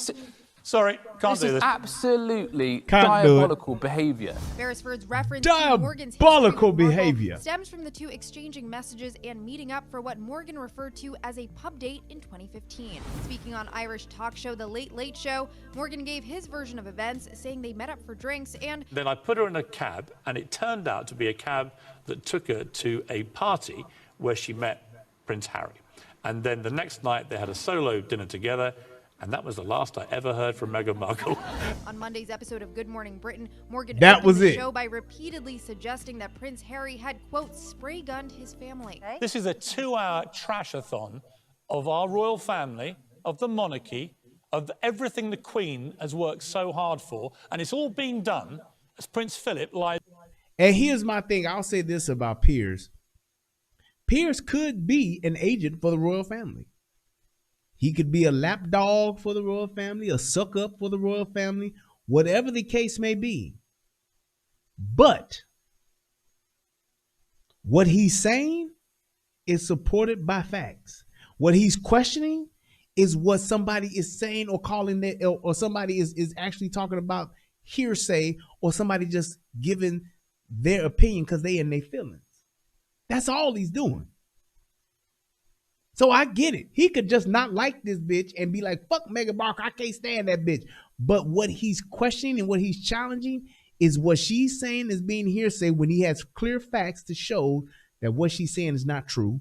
And then the other aspect of it is saying what she's saying, she wasn't even there and she could be misinterpreting it. So why, if you're not going to call out the people that you say and said it, why would you say something that could potentially be misinterpreted that you may not have heard, that you didn't hear?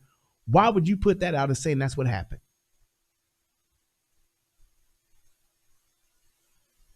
That's all I'm saying. And I believe he has a hell of a point by saying that. Morgan, however, focused most of his contempt for Markle, repeatedly accusing the Duchess of Sussex for lying, acting, and playing the victim, as well as belittling her claims of mental anguish and racism. Morgan's obsession with Markle led to a huge social media backlash, with mental health charity Mind also saying that it would be talking to ITV over Morgan's behavior. For more details on this story, head to thr.com. For the Hollywood Reporter News, I'm Neha Joy. Boom. Yeah. Now, is this? Yeah, I think this is the other one. I just want to remind people again of the front pages when they got engaged and when they got married. No. We've got here, I think. This is a montage. You could not get a bigger collection of more ecstatic front pages. Because that was just basically them doing the same shit. That's pretty much the same thing. Them doing the same shit. This is, I think, what I want right here. Let's do that. Yeah, this is Prince. Have you spoken to your brother since the interview? No, I haven't spoken yet, but I will do. Prince William is speaking out after Prince Harry and Meghan Markle's shocking interview with Oprah Winfrey. Is the royal family a racist family, sir? And if they're such a racist, what this black lady doing here? What's that about? Why she in the picture? We're very much not a racist family. The 38-year-old Duke of Cambridge broke his silence on Thursday when that looked like Shaka Khan, ain't it? Middleton were visiting a London school. While they were braced for something explosive, they totally underestimated just how far Harry and Meghan would go. And I think they took everyone by surprise. Sir, have you spoken to your brother since the interview? No, I haven't spoken yet, but I will do. And he like, oh, I'm checking that punk ass nigga. Family, a racist family, sir? He sure look like, he like, yeah, I ain't talked to you, but I will be. Like, he don't give a fuck. I'm gonna talk to his punk ass, that little puss ass nigga. I can't wait to talk to his whole ass. He lucky he ain't here, cause I beat his ass. That's how he talking. That's how he look. We're very much not a racist family. Williams' he said we're very much not a comments racist after family. his sister-in-law. Look at that. He looking like, ooh, I hate your ass. Harry look like he's salty to the motherfucker. He ain't William. He looking at William like, I want to kill you. On Meghan's claims in the tell-all interview that there were concerns about how dark her and Harry's son Archie and look at that baby before he was born. He whiter than his mama. I was pregnant, all around this same time. Boy, I tell you. So we have in tandem the conversation of he won't be given security, he's not going to be given a title, and also concerns and conversations about how dark his skin might be when he's born. That she ain't heard. What? There's a conversation now watch Oprah. With you? With Harry. When Harry joined the interview, he wouldn't with reveal you? which member of the royal family he had that conversation with. But he later told Oprah that it wasn't his grandparents, Queen Elizabeth II and Prince Philip. The talk at the palace is that they are absolutely horrified by what has been said. They feel that Harry has literally thrown the family under a bus. Earlier this week, Buckingham Palace released a statement on behalf of the Queen, explaining that the family is saddened to learn how challenging the last few years have been for Meghan and Harry, adding that the issues raised, particularly that of race, are concerning. The Queen was very concerned about the whole situation. The palace's statement concludes, while some recollections may vary, they are taken very seriously and will be addressed by the family privately. Harry, Meghan, and Archie will always be much-loved family members. Now look, I want y'all to check this out, because I'm curious now. I wonder if that is Shaka Khan. I don't know. So I'm gonna play this real quick. Let me see if I can. Yeah. Shit. Nope. There we go. I'll be right back. I just want to remind people again of the front pages when they got engaged and when they got married, which we've got here, I think. This is a montage. You could not get a bigger collection of more ecstatic front pages welcoming the first biracial woman to the royal family. I remember covering the wedding. There was euphoria from the public and the media. And yet she says in the interview, from the beginning of our relationship, the press were racist. But the point that I think she was making was that headline that said straight out of Compton. Now, that might not mean anything to other people, but to a black person, Shaka, you'd understand this. It is very painful. It's saying you're ghetto, that you're rough. And other people might laugh it off. But remember, if you've lived with this backdrop bubbling away, Piers, if I can, I'd liken it to if you're blind, if you're sight impaired your whole life, somebody might say nasty things to you every so often, but your whole life is affected by where people place things or don't place things, whether there's a steps or there's a ramp, your accessibility to life, how much opportunity you may or may not have. I don't think she was ready for this at all. And I actually don't think Harry was either. I know from experience, it's very painful for a white partner to see firsthand all these little microaggressions and what have you, and they're shocked. If somebody brings up, yeah, but what colour is your child going to be? And I've been in that situation as well. You have it been is deeply shocking. in It a might royal not seem family. shocking to You've the been in that person situation. saying Let it. me jump in on that. We don't know the context of that conversation. We don't know who's supposed to have said it. Thank you. Can I put to you just a scenario that may have happened? And I wonder whether you find this, you would automatically think this is offensive and racist. If you have two parents, one's white and one's black, as in Meghan's case, and she's pregnant and going to have a baby, is it racist and offensive for a family member to say, oh, what colour might the baby be? I mean, I would imagine in most families that might be a question they think and they might ask, but not in a racist or derogatory manner. Now tell me if I'm wrong. Piers, why does it matter what? Because it's human nature. It's just curious. It might just be curiosity. Why does it matter? It's the same as if anybody, if it didn't matter, then everybody would just be with the same exact color. If it didn't matter. If color didn't matter, size didn't matter, everybody would just be with the same exact person. I mean, not the same, but same exact color of a person.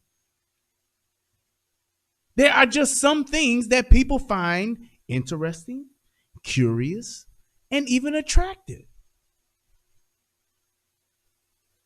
It's the same exact thing. It's like if you have a parent that's fat and one that's skinny, would you not wonder what size that baby's gonna be? Is that gonna be a big baby? Is it gonna be a skinny baby? You're gonna wonder that. You are going to wonder that. If you are a white person and you are with a black person, would you not wonder what color that person, that kid would be? It makes no sense for you not to have that type of curiosity. It's insane. Sure. I want to see if that's Shaka Khan. Listen, only takes one straw to break the camel's back. And what gets me is why is everybody else such an expert about racism against black people? I'm sorry. I'm sorry, Piers. You don't get to call out what is. And then I guarantee you, is mixed with something. Because she ate the blackest of the black. She ain't the blackest of the black. But the thing is, you're telling me that because I'm not black, I can't question what somebody deemed as racist? That makes no sense. Isn't racism against black people. You can call out all the other stuff. I'll leave you to call out all the other stuff you want. But I can't say shit about about racism. I think when Meghan Markle... And look at her. They all act the same. They all act the same. So the fact that you are black makes you an expert. So essentially, a black person being born black makes them an instant authority on racism. I know you're 6, but you can explain to us about racism, can't you? Well, I've actually grown up around all white folks, but yeah, I guess. Makes no sense. The royal family are racist. I want to see if this is Shaka Meghan Khan. saying that the baby and the colour of the baby in relation to security and also quit the They were country. still the same They didn't want to people do the hard yards under on a the wet same Wednesday threat. in Stoke at an old people's home. I just They want wanted to to- live in California in before- luxury and make hundreds of... And I found Yeah, some of that's the same Shaka stuff Khan. going on that I've seen all over the world. Unless you're standing in her shoes. Yeah, no one can stand. Chaka Khan, though, is a superstar guest. Chaka I'd like to Khan. give us some airtime. I was about to ask Chaka Khan a question. Well, go on then. Chaka which Khan. is, what is it like when you're as high profile as you are and you receive the sort of coverage that you say you recognise Meghan received? What does that do to you? No. Right, well, look, yeah. Again, shout out to Shaka Khan. Shaka Khan did not marry into the whitest family on planet Earth. She did not marry into the royal family.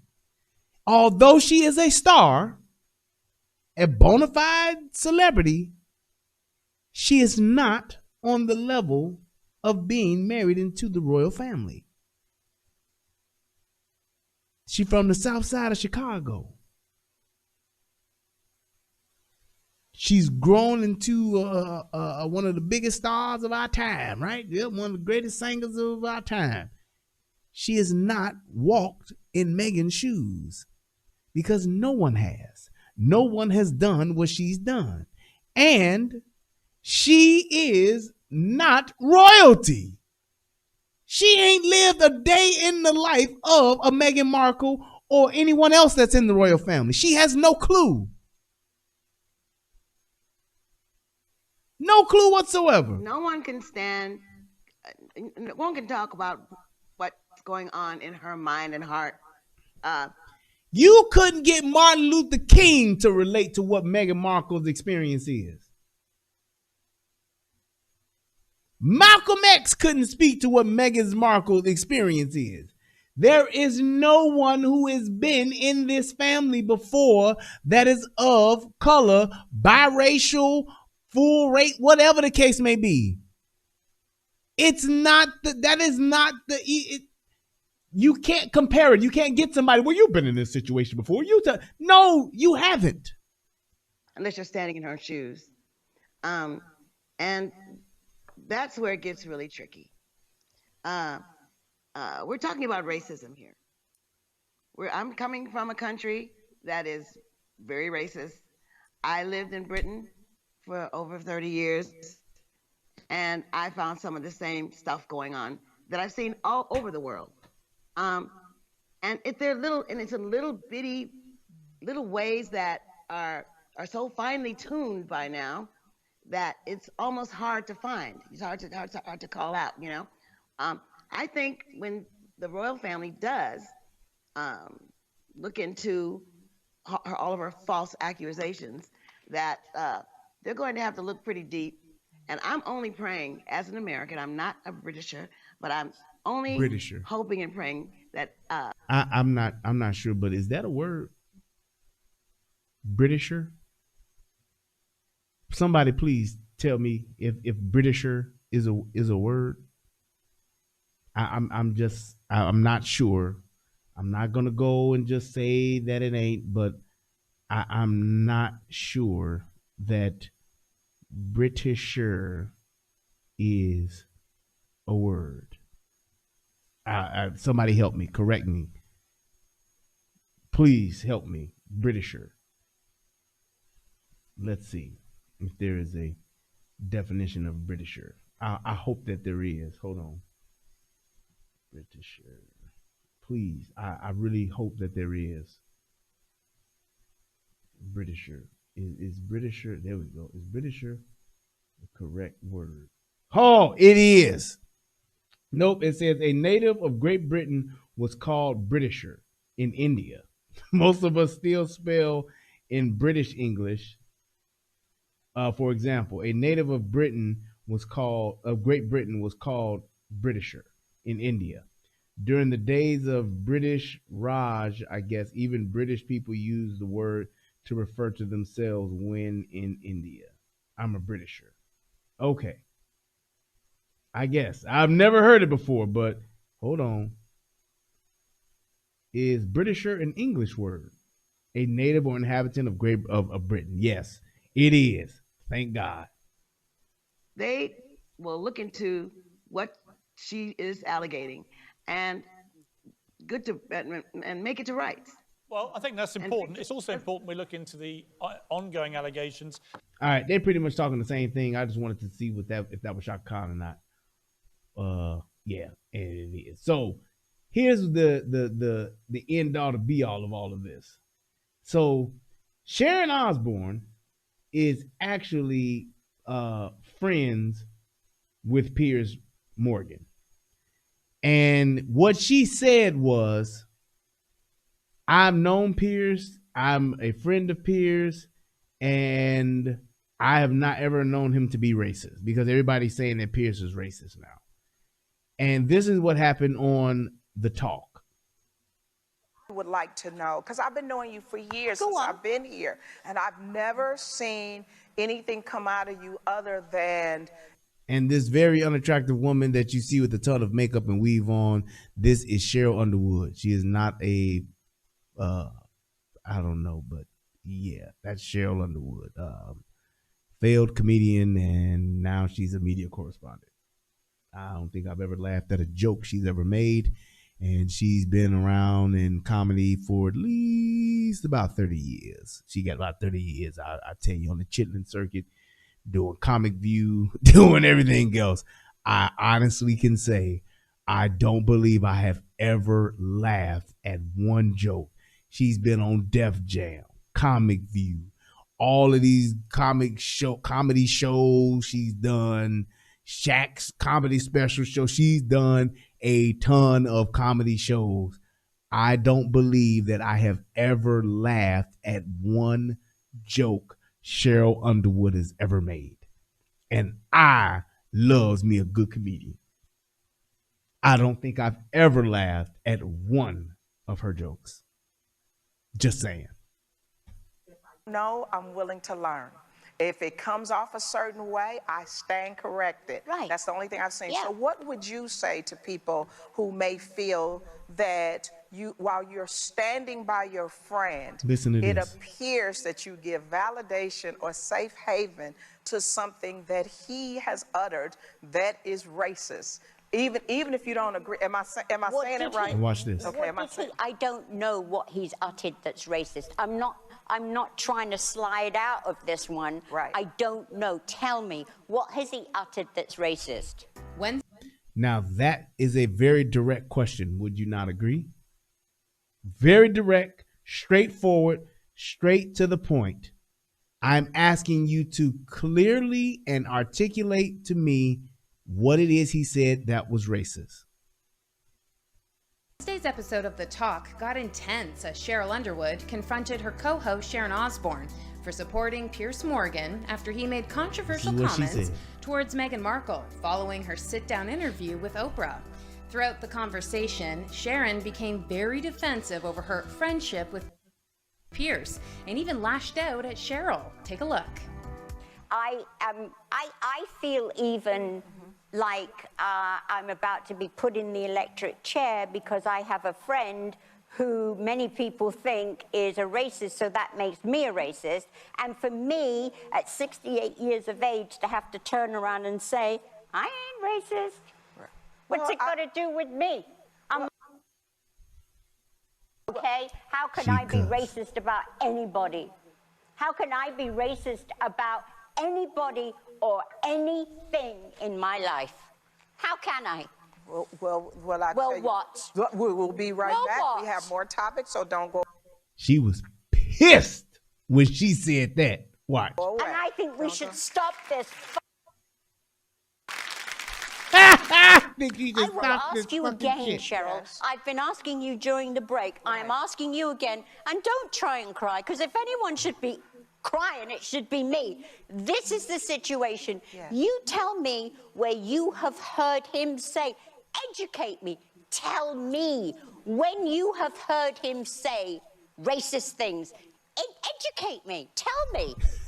It is not the exact words of racism. It's the implication and the reaction to it. I listened to that like 4 times. And to this day, I still don't know what the fuck she's saying. That literally makes no sense. Not want to address words of racism. Educate me. Tell me. It is not the exact words of racism. It's the implication and the reaction to it. To not want to address that because she is a black woman and to try to dismiss it or to make it seem less than what it is. That's what makes it racist. Is that not? And I'm going to tell you like this. I was more so embarrassed by her response because she literally came off like a complete fucking idiot. That was not even remotely educated as a response. That was some of that old In Living Color, Damon Wayans and David Allen Greer sitting in the jail cell making up words and just saying shit, that jail talk, that's what that was on a more a sophisticated level. She didn't say shit to the question that was asked and just literally made up a response out of thin air.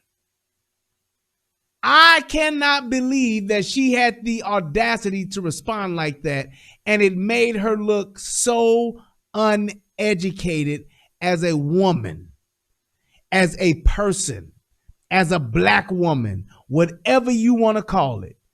That was one of the dumbest things I've ever heard anyone ever say on television, in person, in public, or whatever you want to call it. She clearly made a fool of herself with that. Listen to this shit again. And she really acting like she really saying some shit. She really acting like it. And nobody said, wait, I don't understand that. Wait, what you said, that didn't make sense, and that didn't answer her question. To try to dismiss it or to make it that because she is a black... Him say, educate me, tell me when you have heard him say racist things. Educate me, tell me. It is not the exact words of racism. It's the implication and the reaction to it. To not... The implication and the reaction to it that makes you racist? What is it that was implied? You would think she would say that, wouldn't she? You would think that she would say that. Nope. I'm just going to say a bunch of words. It's the hypotenuse of the quotient that was predicated on the unfounded deflecation of the crux of the centralized naturopathy of the overall conclusion in which you spoke the words of the statement that was made when the statement was initially brought forth when you made it. And therefore the question of racism was not only founded, but was then confirmed as being racist. Therefore, when that was confirmed, the person who thought of the racist thinking of the thought of the racist is what made it racist.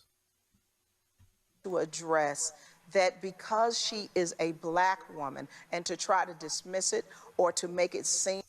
How did he try to dismiss it? He said, I don't believe it, and gave facts as to why.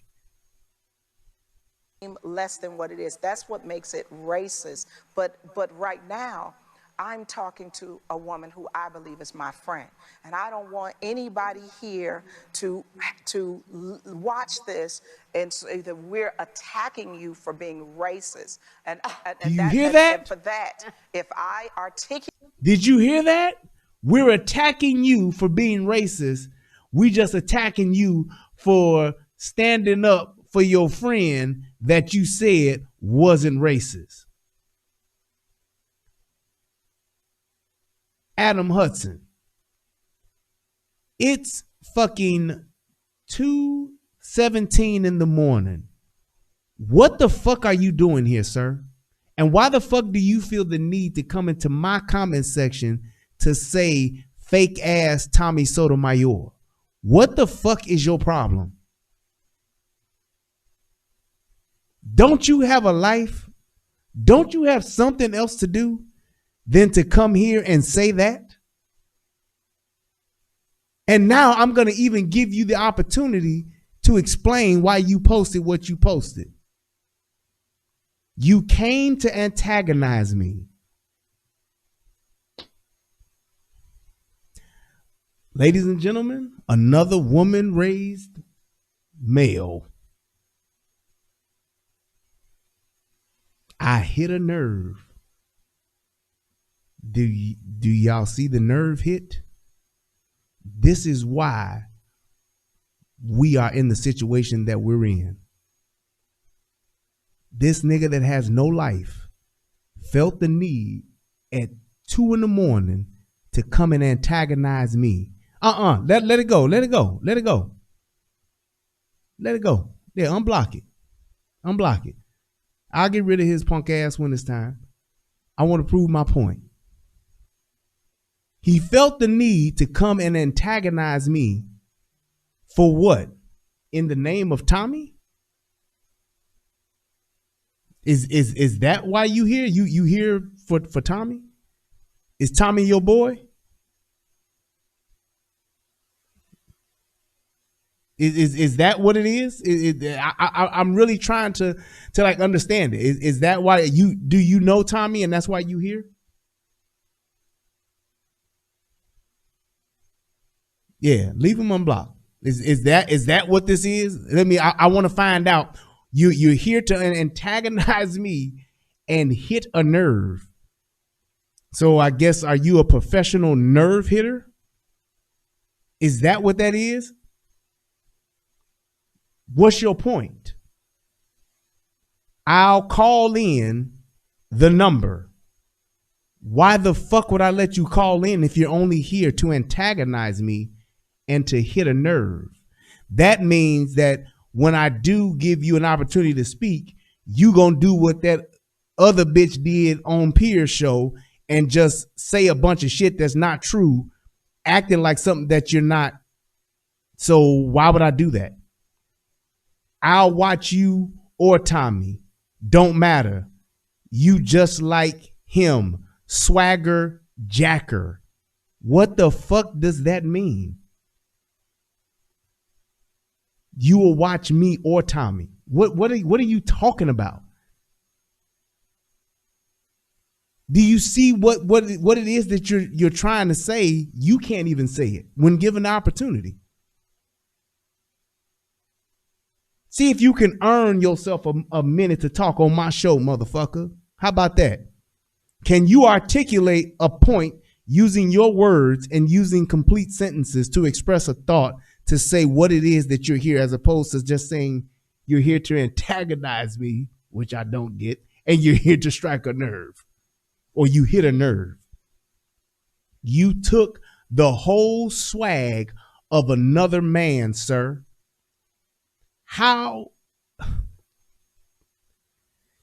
Okay, sir, if I took the whole swag of another man who actually is responsible for me even being on YouTube, how did I take it?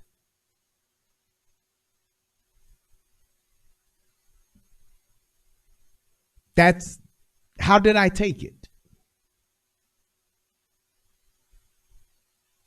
You tell me that. What is my swag?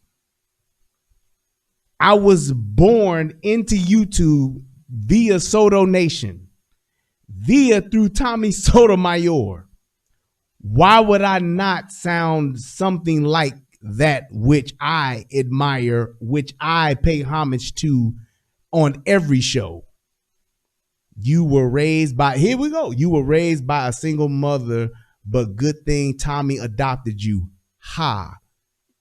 The words of a bitch. But my point is this. If that's so, if that is the case, do you see Tommy talking about me? So let's walk this on down. Do you see Tommy talking about me? Do you see me on Tommy's show? Yes. Do you see Tommy talking about me, saying I stole from him? Do you see Tommy talking about me, saying I stole his swag? No, you don't. But you here, nigga. I've always said that I've gotten this from Tommy.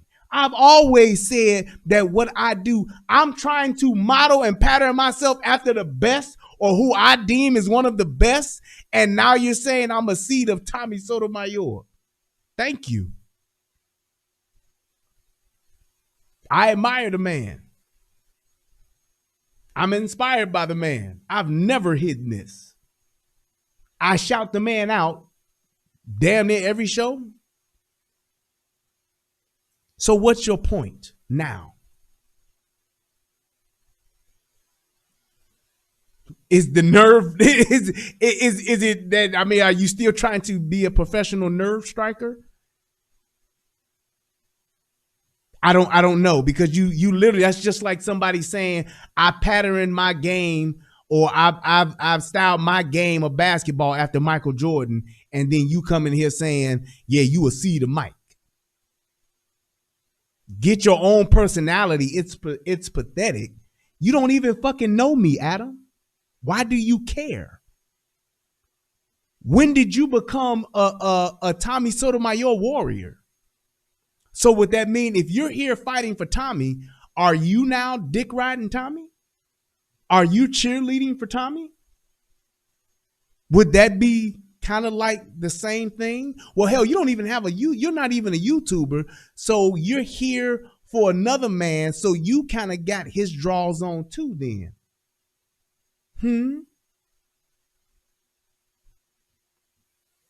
Is that what it is? Why would you care? I'm a small YouTuber. I'm an old country YouTuber with a small YouTube channel, but you're here antagonizing me, trying to strike a nerve. Then I would then ask, who are you, sir?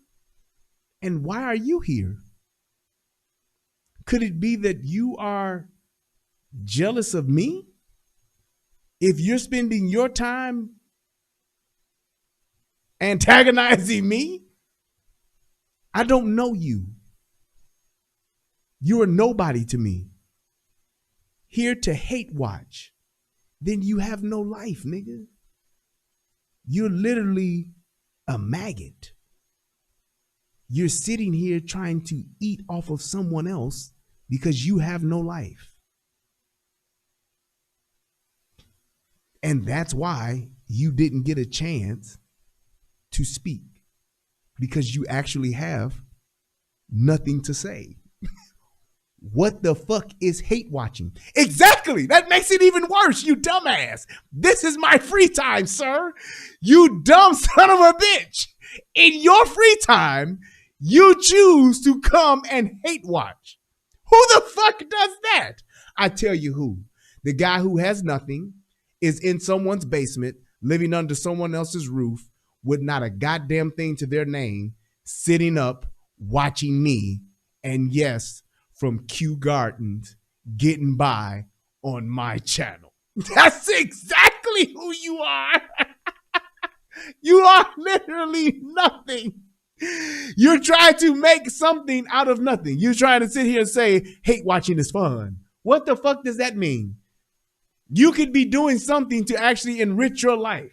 Because right now, sir, I am creating content off of your ass. I'm getting paid off of your ass. So actually, you're my bitch. In your free time, you come to be my bitch. That's what you're doing. So, hey, if that's what you're doing, I get it. You're not doing fine. You're not doing fine. And if I'm an entertainment, if you are entertainment, like if I'm a clown, you're paying to see me clown, sir. You're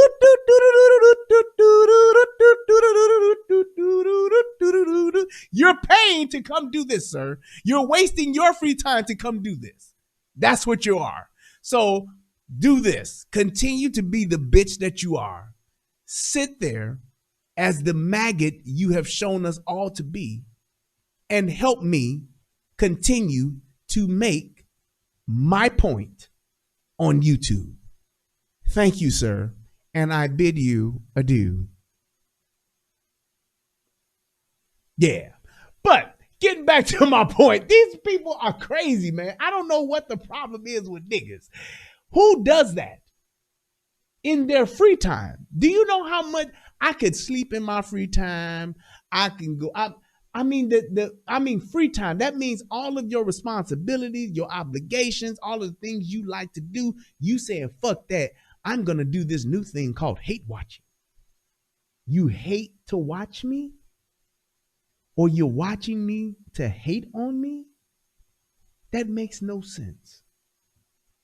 And this is what niggas do. I get it. But now what is he doing? Hate watching someone else? Or is he still sitting there watching me? I think so. Thank you for the view, good sir. I think it's too late. I think that seed's already sown. But that is why I'm saying for me. I'm saying for me. For me. For me. I thought I was asking a question about the perception for other people. That's why I prefaced it with, I've never heard you utter anything racist, but I have felt that Piers was racist in his stance against Meghan Markle. And the last time he was on this show, I said as much. I said it when he was on this show. And what was his answer to you? He didn't feel that it was racist. He didn't feel that the racial statements that he was making were racist. But I was talking to him. Okay, answer me this.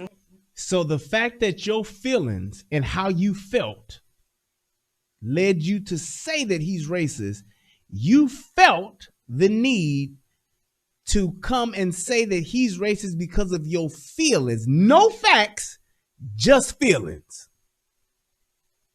Just feelings. And now that you have these feelings, that's just it. It is so. I feel that you racist, so I'm going to keep saying that you racist. Well, can you give me any instances of what type of racist?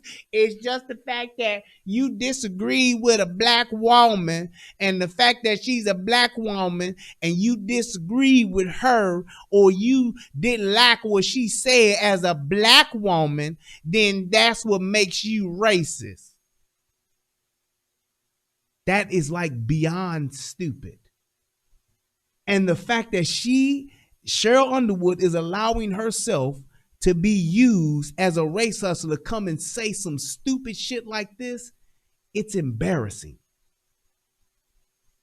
Because this person who has an opportunity on a platform to actually have a conversation can't offer up anything but her feelings with no facts. And when she was asked to teach her what it is that she's doing, if she's such a race hustler and you want to fight racism, come up against racism in the name of black folks, why wouldn't you do that? You know why you wouldn't do that? Because you can't. Because even in what you're saying, you don't even know it. You don't even believe it to where you know that you can actually articulate that point. Why would you speak on something that you can't articulate a point and actually state facts on? And then when you get challenged on not doing that, you still can't. And as opposed to saying, well, you know what?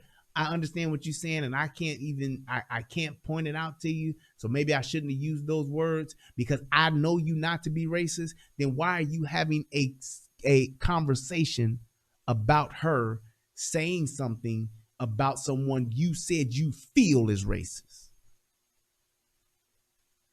Do you see how stupid that is?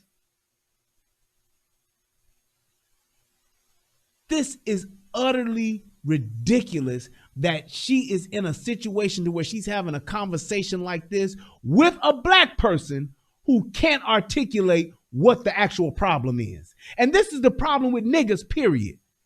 Niggas always got some shit to complain about. Then when you ask them what's wrong, articulate yourself, tell me what it is, they can't. They'll use shit like, oh, you know what I mean. Oh, you know. Don't play dumb now. Or they'll just make something up and say, oh, I'm just here to strike a nerve. Oh, I just came to antagonize you. Oh, I am just hate watching. That's all I'm doing. Yes, I see that you have patterned yourself after one of the best YouTubers ever to be on YouTube, and I believe that you are wearing that man's drawers, and you are a seed of that man. That's what I feel.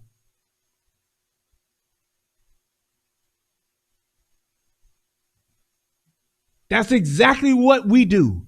When someone asks you, when you say something and somebody asks you to explain yourself and to articulate yourself, you can't. You just keep dropping fucking phrases that make no sense that you can't explain, and you present no facts.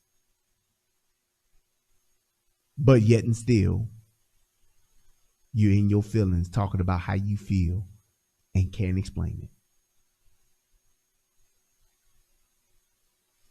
And that's why people don't take racism serious. That's why people don't understand what racism is, because we can't define it. Even when we're asked on national television, we can't define it. We can't articulate it. And we're supposed to be the ones it's being done to. And that's because it's now a hustle. 60, 70 years ago, you may have had a point. 100 years ago, you might have been able to show us exactly what you mean. But today, you're just hustling. You selling some bullshit, trying to get as much money as you can from it. That's exactly what this is. Okay, because I don't know. I don't understand. If he doesn't like someone, and I think this is for everybody who is born white, if Piers doesn't like someone and they happen to be black, does that make him a racist? No. No. No, no. So if that is the case and he don't like her, then you should be able to show where the racism is. They finally answered a direct question that was asked. If he don't like her and he talks about her, is that racist? No. Okay, now tell me what it is that he said that was racist. That's a no. No. Right. So why can't it be he just doesn't like her? Why does it have to be racist? Exactly. It's almost like, oh, I'm sorry, Cheryl. No, you it's almost like yesterday when you were talking. So why would Cheryl, being the person who's supposed to be the authority of blacks right now, she's speaking for all blacks, why you gonna let her ass even talk? She should have been like, no, hold on, let me answer that, because you ain't black. Mrs. O, it sounded like he was really upset about, what you were saying is a royalist. Like, he is just so, like, deep into honoring the crown and honoring, and Is that a crime or is that racist? But he said no, like you. No, I don't I think he should have walked off set? No. Do I think he should have sat there and listened to his other co-hosts like we're doing right now and having a conversation and learning from each other? I think that's what corrective evolution is about. She didn't answer those shit though, did she? And that was so fucked up that we as black folks, given the opportunity on the national stage to explain this racist shit once and for all, can't do it. She couldn't do it. Shaka Khan couldn't do it. That other half-breed lady couldn't do it. The other half-breed lady on the first show, on the first clip, couldn't do it. Neither could the half-breed dude. None of them can do it. 5 people can't do it. Can't do it. And this is what the shit came to. Why'd you want to sit down and talk today? Oh gosh, there's so many stories, and I want to explain what happened. I'm not racist, neither is Piers racist. Walk us through what happened on Wednesday. Now check this out. Wednesday, I arrived at the studio late. One of our showrunners was going up the stairs. She said, do you want to clear up the Piers thing again? I said, hey, if you want me to, I will. Then at 8 minutes to 11, our showrunner says, how do you feel about maybe one of them doesn't agree with you? And I said, well, that's all right too. Okay, thanks. Sharon said what unfolded on air felt like a betrayal from her co-host after a pact they made. And listen to this. This is exactly when I said, yep, this bitch let herself be used as a race hustler. In February. There was right too. Okay, thanks. Sharon said what unfolded on air felt like a betrayal from her co-host after a pact they made in February. There was a situation in February. Carrie Ann was given a question to ask Elaine.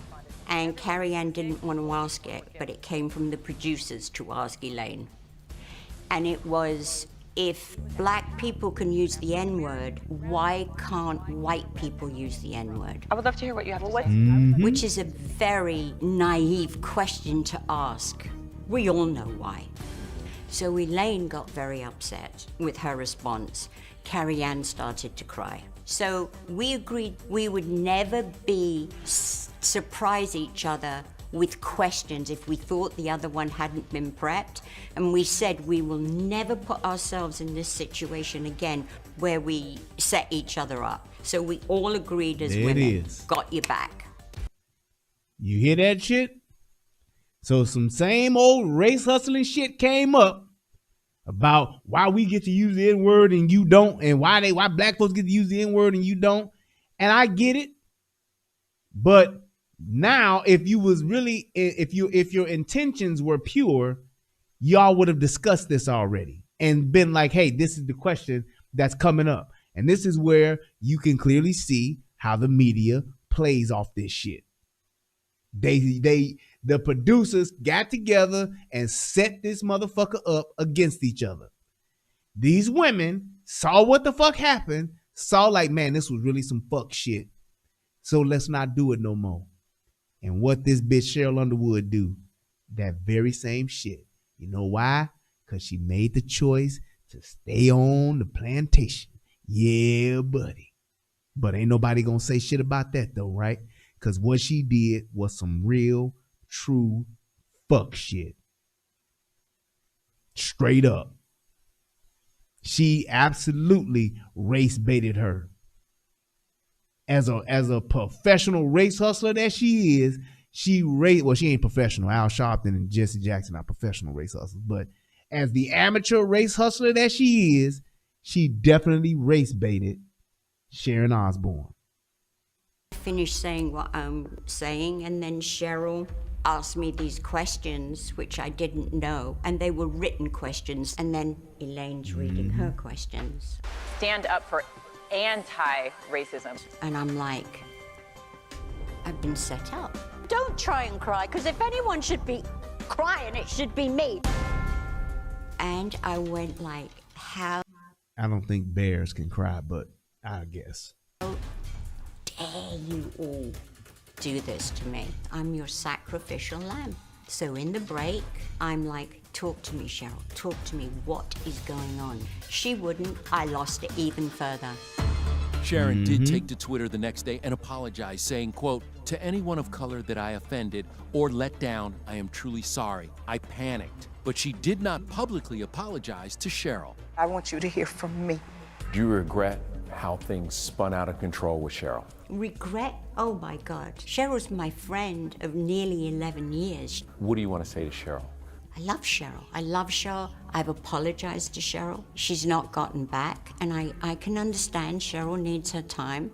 Do you understand how people could look at it and say, you telling her not to cry could look like you are attacking Cheryl? Oh, I was having a go at my friend. I got too personal with Cheryl. I should never have said about her tears. And here's my thing. Now she's having to damage control and backpedal all of the shit that she felt in the moment when her fucking so-called friends and co-hosts literally ambushed her.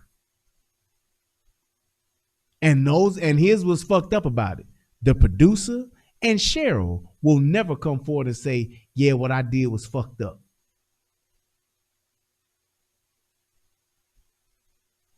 They will never say it. She will never come back whenever Cheryl get her 5 minutes of fame to come and talk about this shit. She will never say, yeah, I had an agreement. We all had an agreement and a pact that we made back in February. And I kind of like violated that agreement and fucked up. And I did that to my friend and I shouldn't have. 11 years of friendship. She gonna be like, nah, fuck that. I'm black. And what they did to me as a black person is hard. Y'all don't know how it is for black women. Y'all, that's what she gonna do. She gonna continue to play that victim card and keep hustling that race. Never dismissed her feelings on national TV, ever. but I said it, I have to own it. And I was so angry. I cannot begin to tell you. And she should have been angry. You got this person who's supposed to be a so-called friend of 11 years on national fucking television calling your ass out, trying to say that what you did, you ain't racist, but your friend is racist, I feel. And the fact that you supporting your friend, I feel I need to call you out on national TV. On national TV. That's what it is. So because your friend fucked you over and ambushed you, and you got upset, which would have been rightfully so, you got to come back now and apologize? Man, please. Fuck that. There are just some things that I would just be like, you know what? Fuck that. This is what the fuck it is. This is what the fuck happened. She was wrong for that shit. Plain and simple. Not with Cheryl, not with Elaine, not with anybody, but a company that I've worked at for 11 years. What was the goal, do you think? What was the goal? Because I think that CBS was so horrified with Piers for the things he was saying. Because remember, Harry and Meghan, it's the CBS interview. I had sided with Piers, so it's the cancel culture, isn't it? Throw her under the bus. Our two showrunners were crying, and then they said that we were told to ask these questions from the executives. The executives. Who? They wouldn't give me names. I've seen you handle some very hot and hard topics. Why did this throw you? Because I just felt this is the biggest setup ever, and I'm falling into it, and I'm going deep. And here's the thing. If it's your friend, somebody that you trust, the last thing you would think is for them to try to fuck you over and then to do it on national TV and set you up.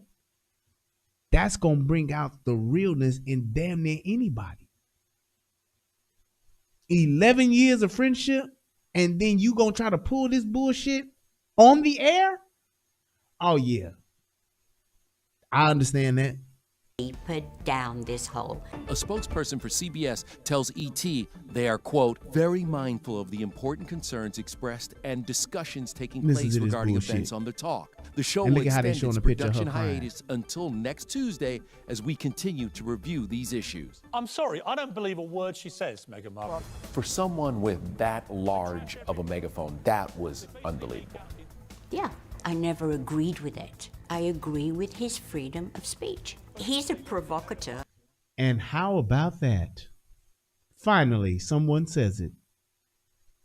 Why can't I say what it is that I want to say? I kept saying, show me where he's been racist. Show me, show me, show me. I don't know. Tell me. Educate me. Let me read it. Right, but in many ways, that was your job to know his background, because he's your friend. He's my friend. And for the times that I have worked with him, I have never, ever been a party to anything in his company that has ever been racist. Ever.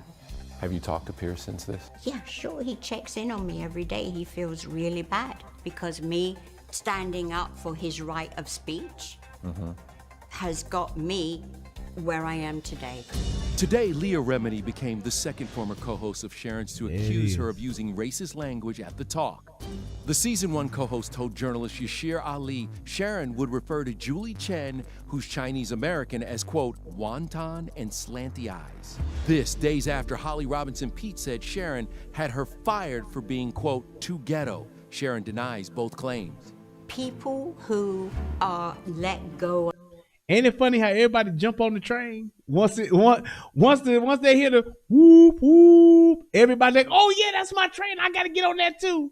Not everybody got something to say. I believe that's nothing more than the executives saying, "Hey, we need you. Can you do this for us? Can you come out and say, was there anything that you would like to add to this? You know, we're starting up a new show the next couple months here. We might need some new people on this show. Would you care to say anything?"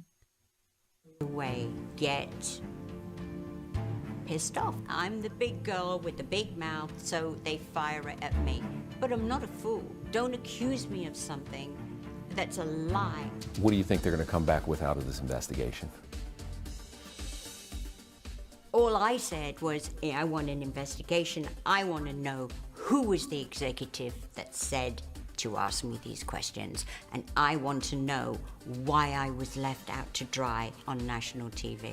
What do you want to happen with the show?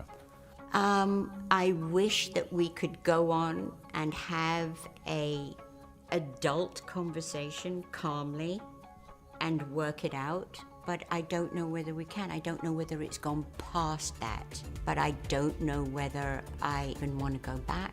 I don't know whether I'm wanted there. Yep.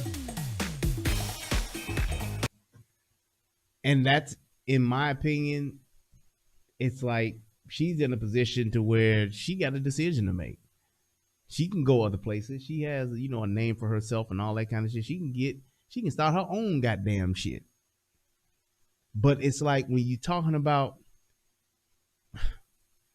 why this kind of stuff is being done and why people are doing this all this does essentially is just divide us.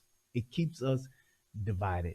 The more that we talk about racism, the more we focus on racism, especially the unfounded claims of it, it don't do shit but keep those that aren't racist hating the shit that we doing, and those that are racist is perpetuating it, and the people that are kind of like on the middle, it keeps them from not even wanting to be involved because they don't want to say anything, so that they don't feel like I can't say nothing because of one way or the other. I'm damned if I do and damned if I don't. If I ask a question, I'm in trouble. If I disagree, I'm in trouble.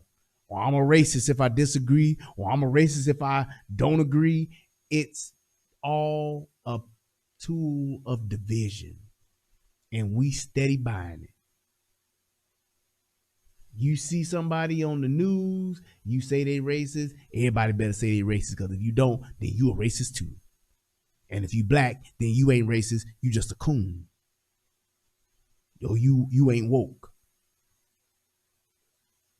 And all the while, the people, the haves, if you will, are the ones that are steady counting the money and laughing. They steady counting money and laughing at all of us that's arguing over nothing. We let people speak to us with no facts. We let people speak to us that can't articulate themselves, and we let them decide on what we say and what we do and how we carry ourselves. Anytime you get people or a person who can't give you any facts, or you got a person that cannot articulate themselves, striking a nerve, that's the problem. That is the problem. When in all actuality, this should be about saying, hey, number one, you should be able to say what the hell you want to say. Number two, if we can't come to an agreement, that's fine too. Number three, this is a free country. And even though I don't agree with you, I still have to respect the fact that that's what you're saying.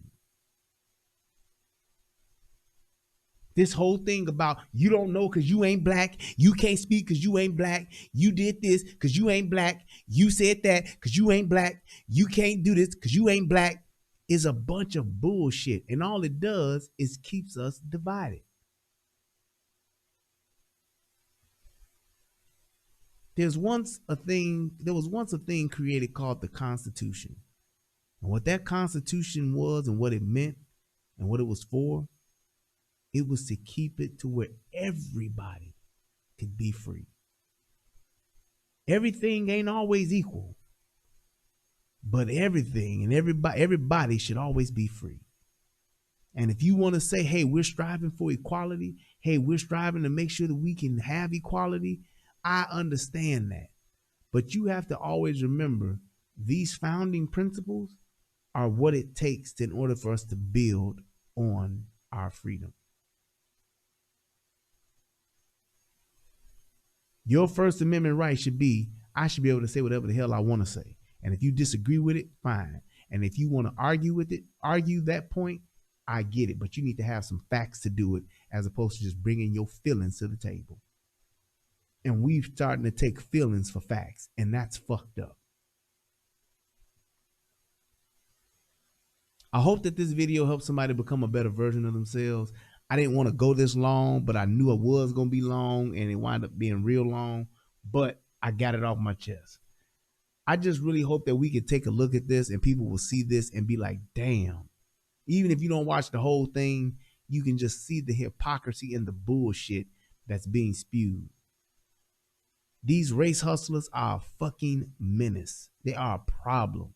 And they don't do anything for us but make it worse. They call themselves calling it out. They're calling themselves having a discussion. They ain't doing nothing because they don't have any facts. They don't have any type of way to articulate themselves to back up their points. They're just talking. Just for the sake of talking. I want to give a shout out to Billy Goat. Hit your boy off with $10. He says, long time, still grinding. Keep it going. Still here. Thank you, man. I hope you're doing well, brother.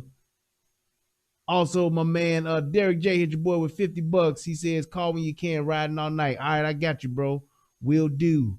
Because I think we should be on this Saturday, I believe, for the show. So let's get it cracking.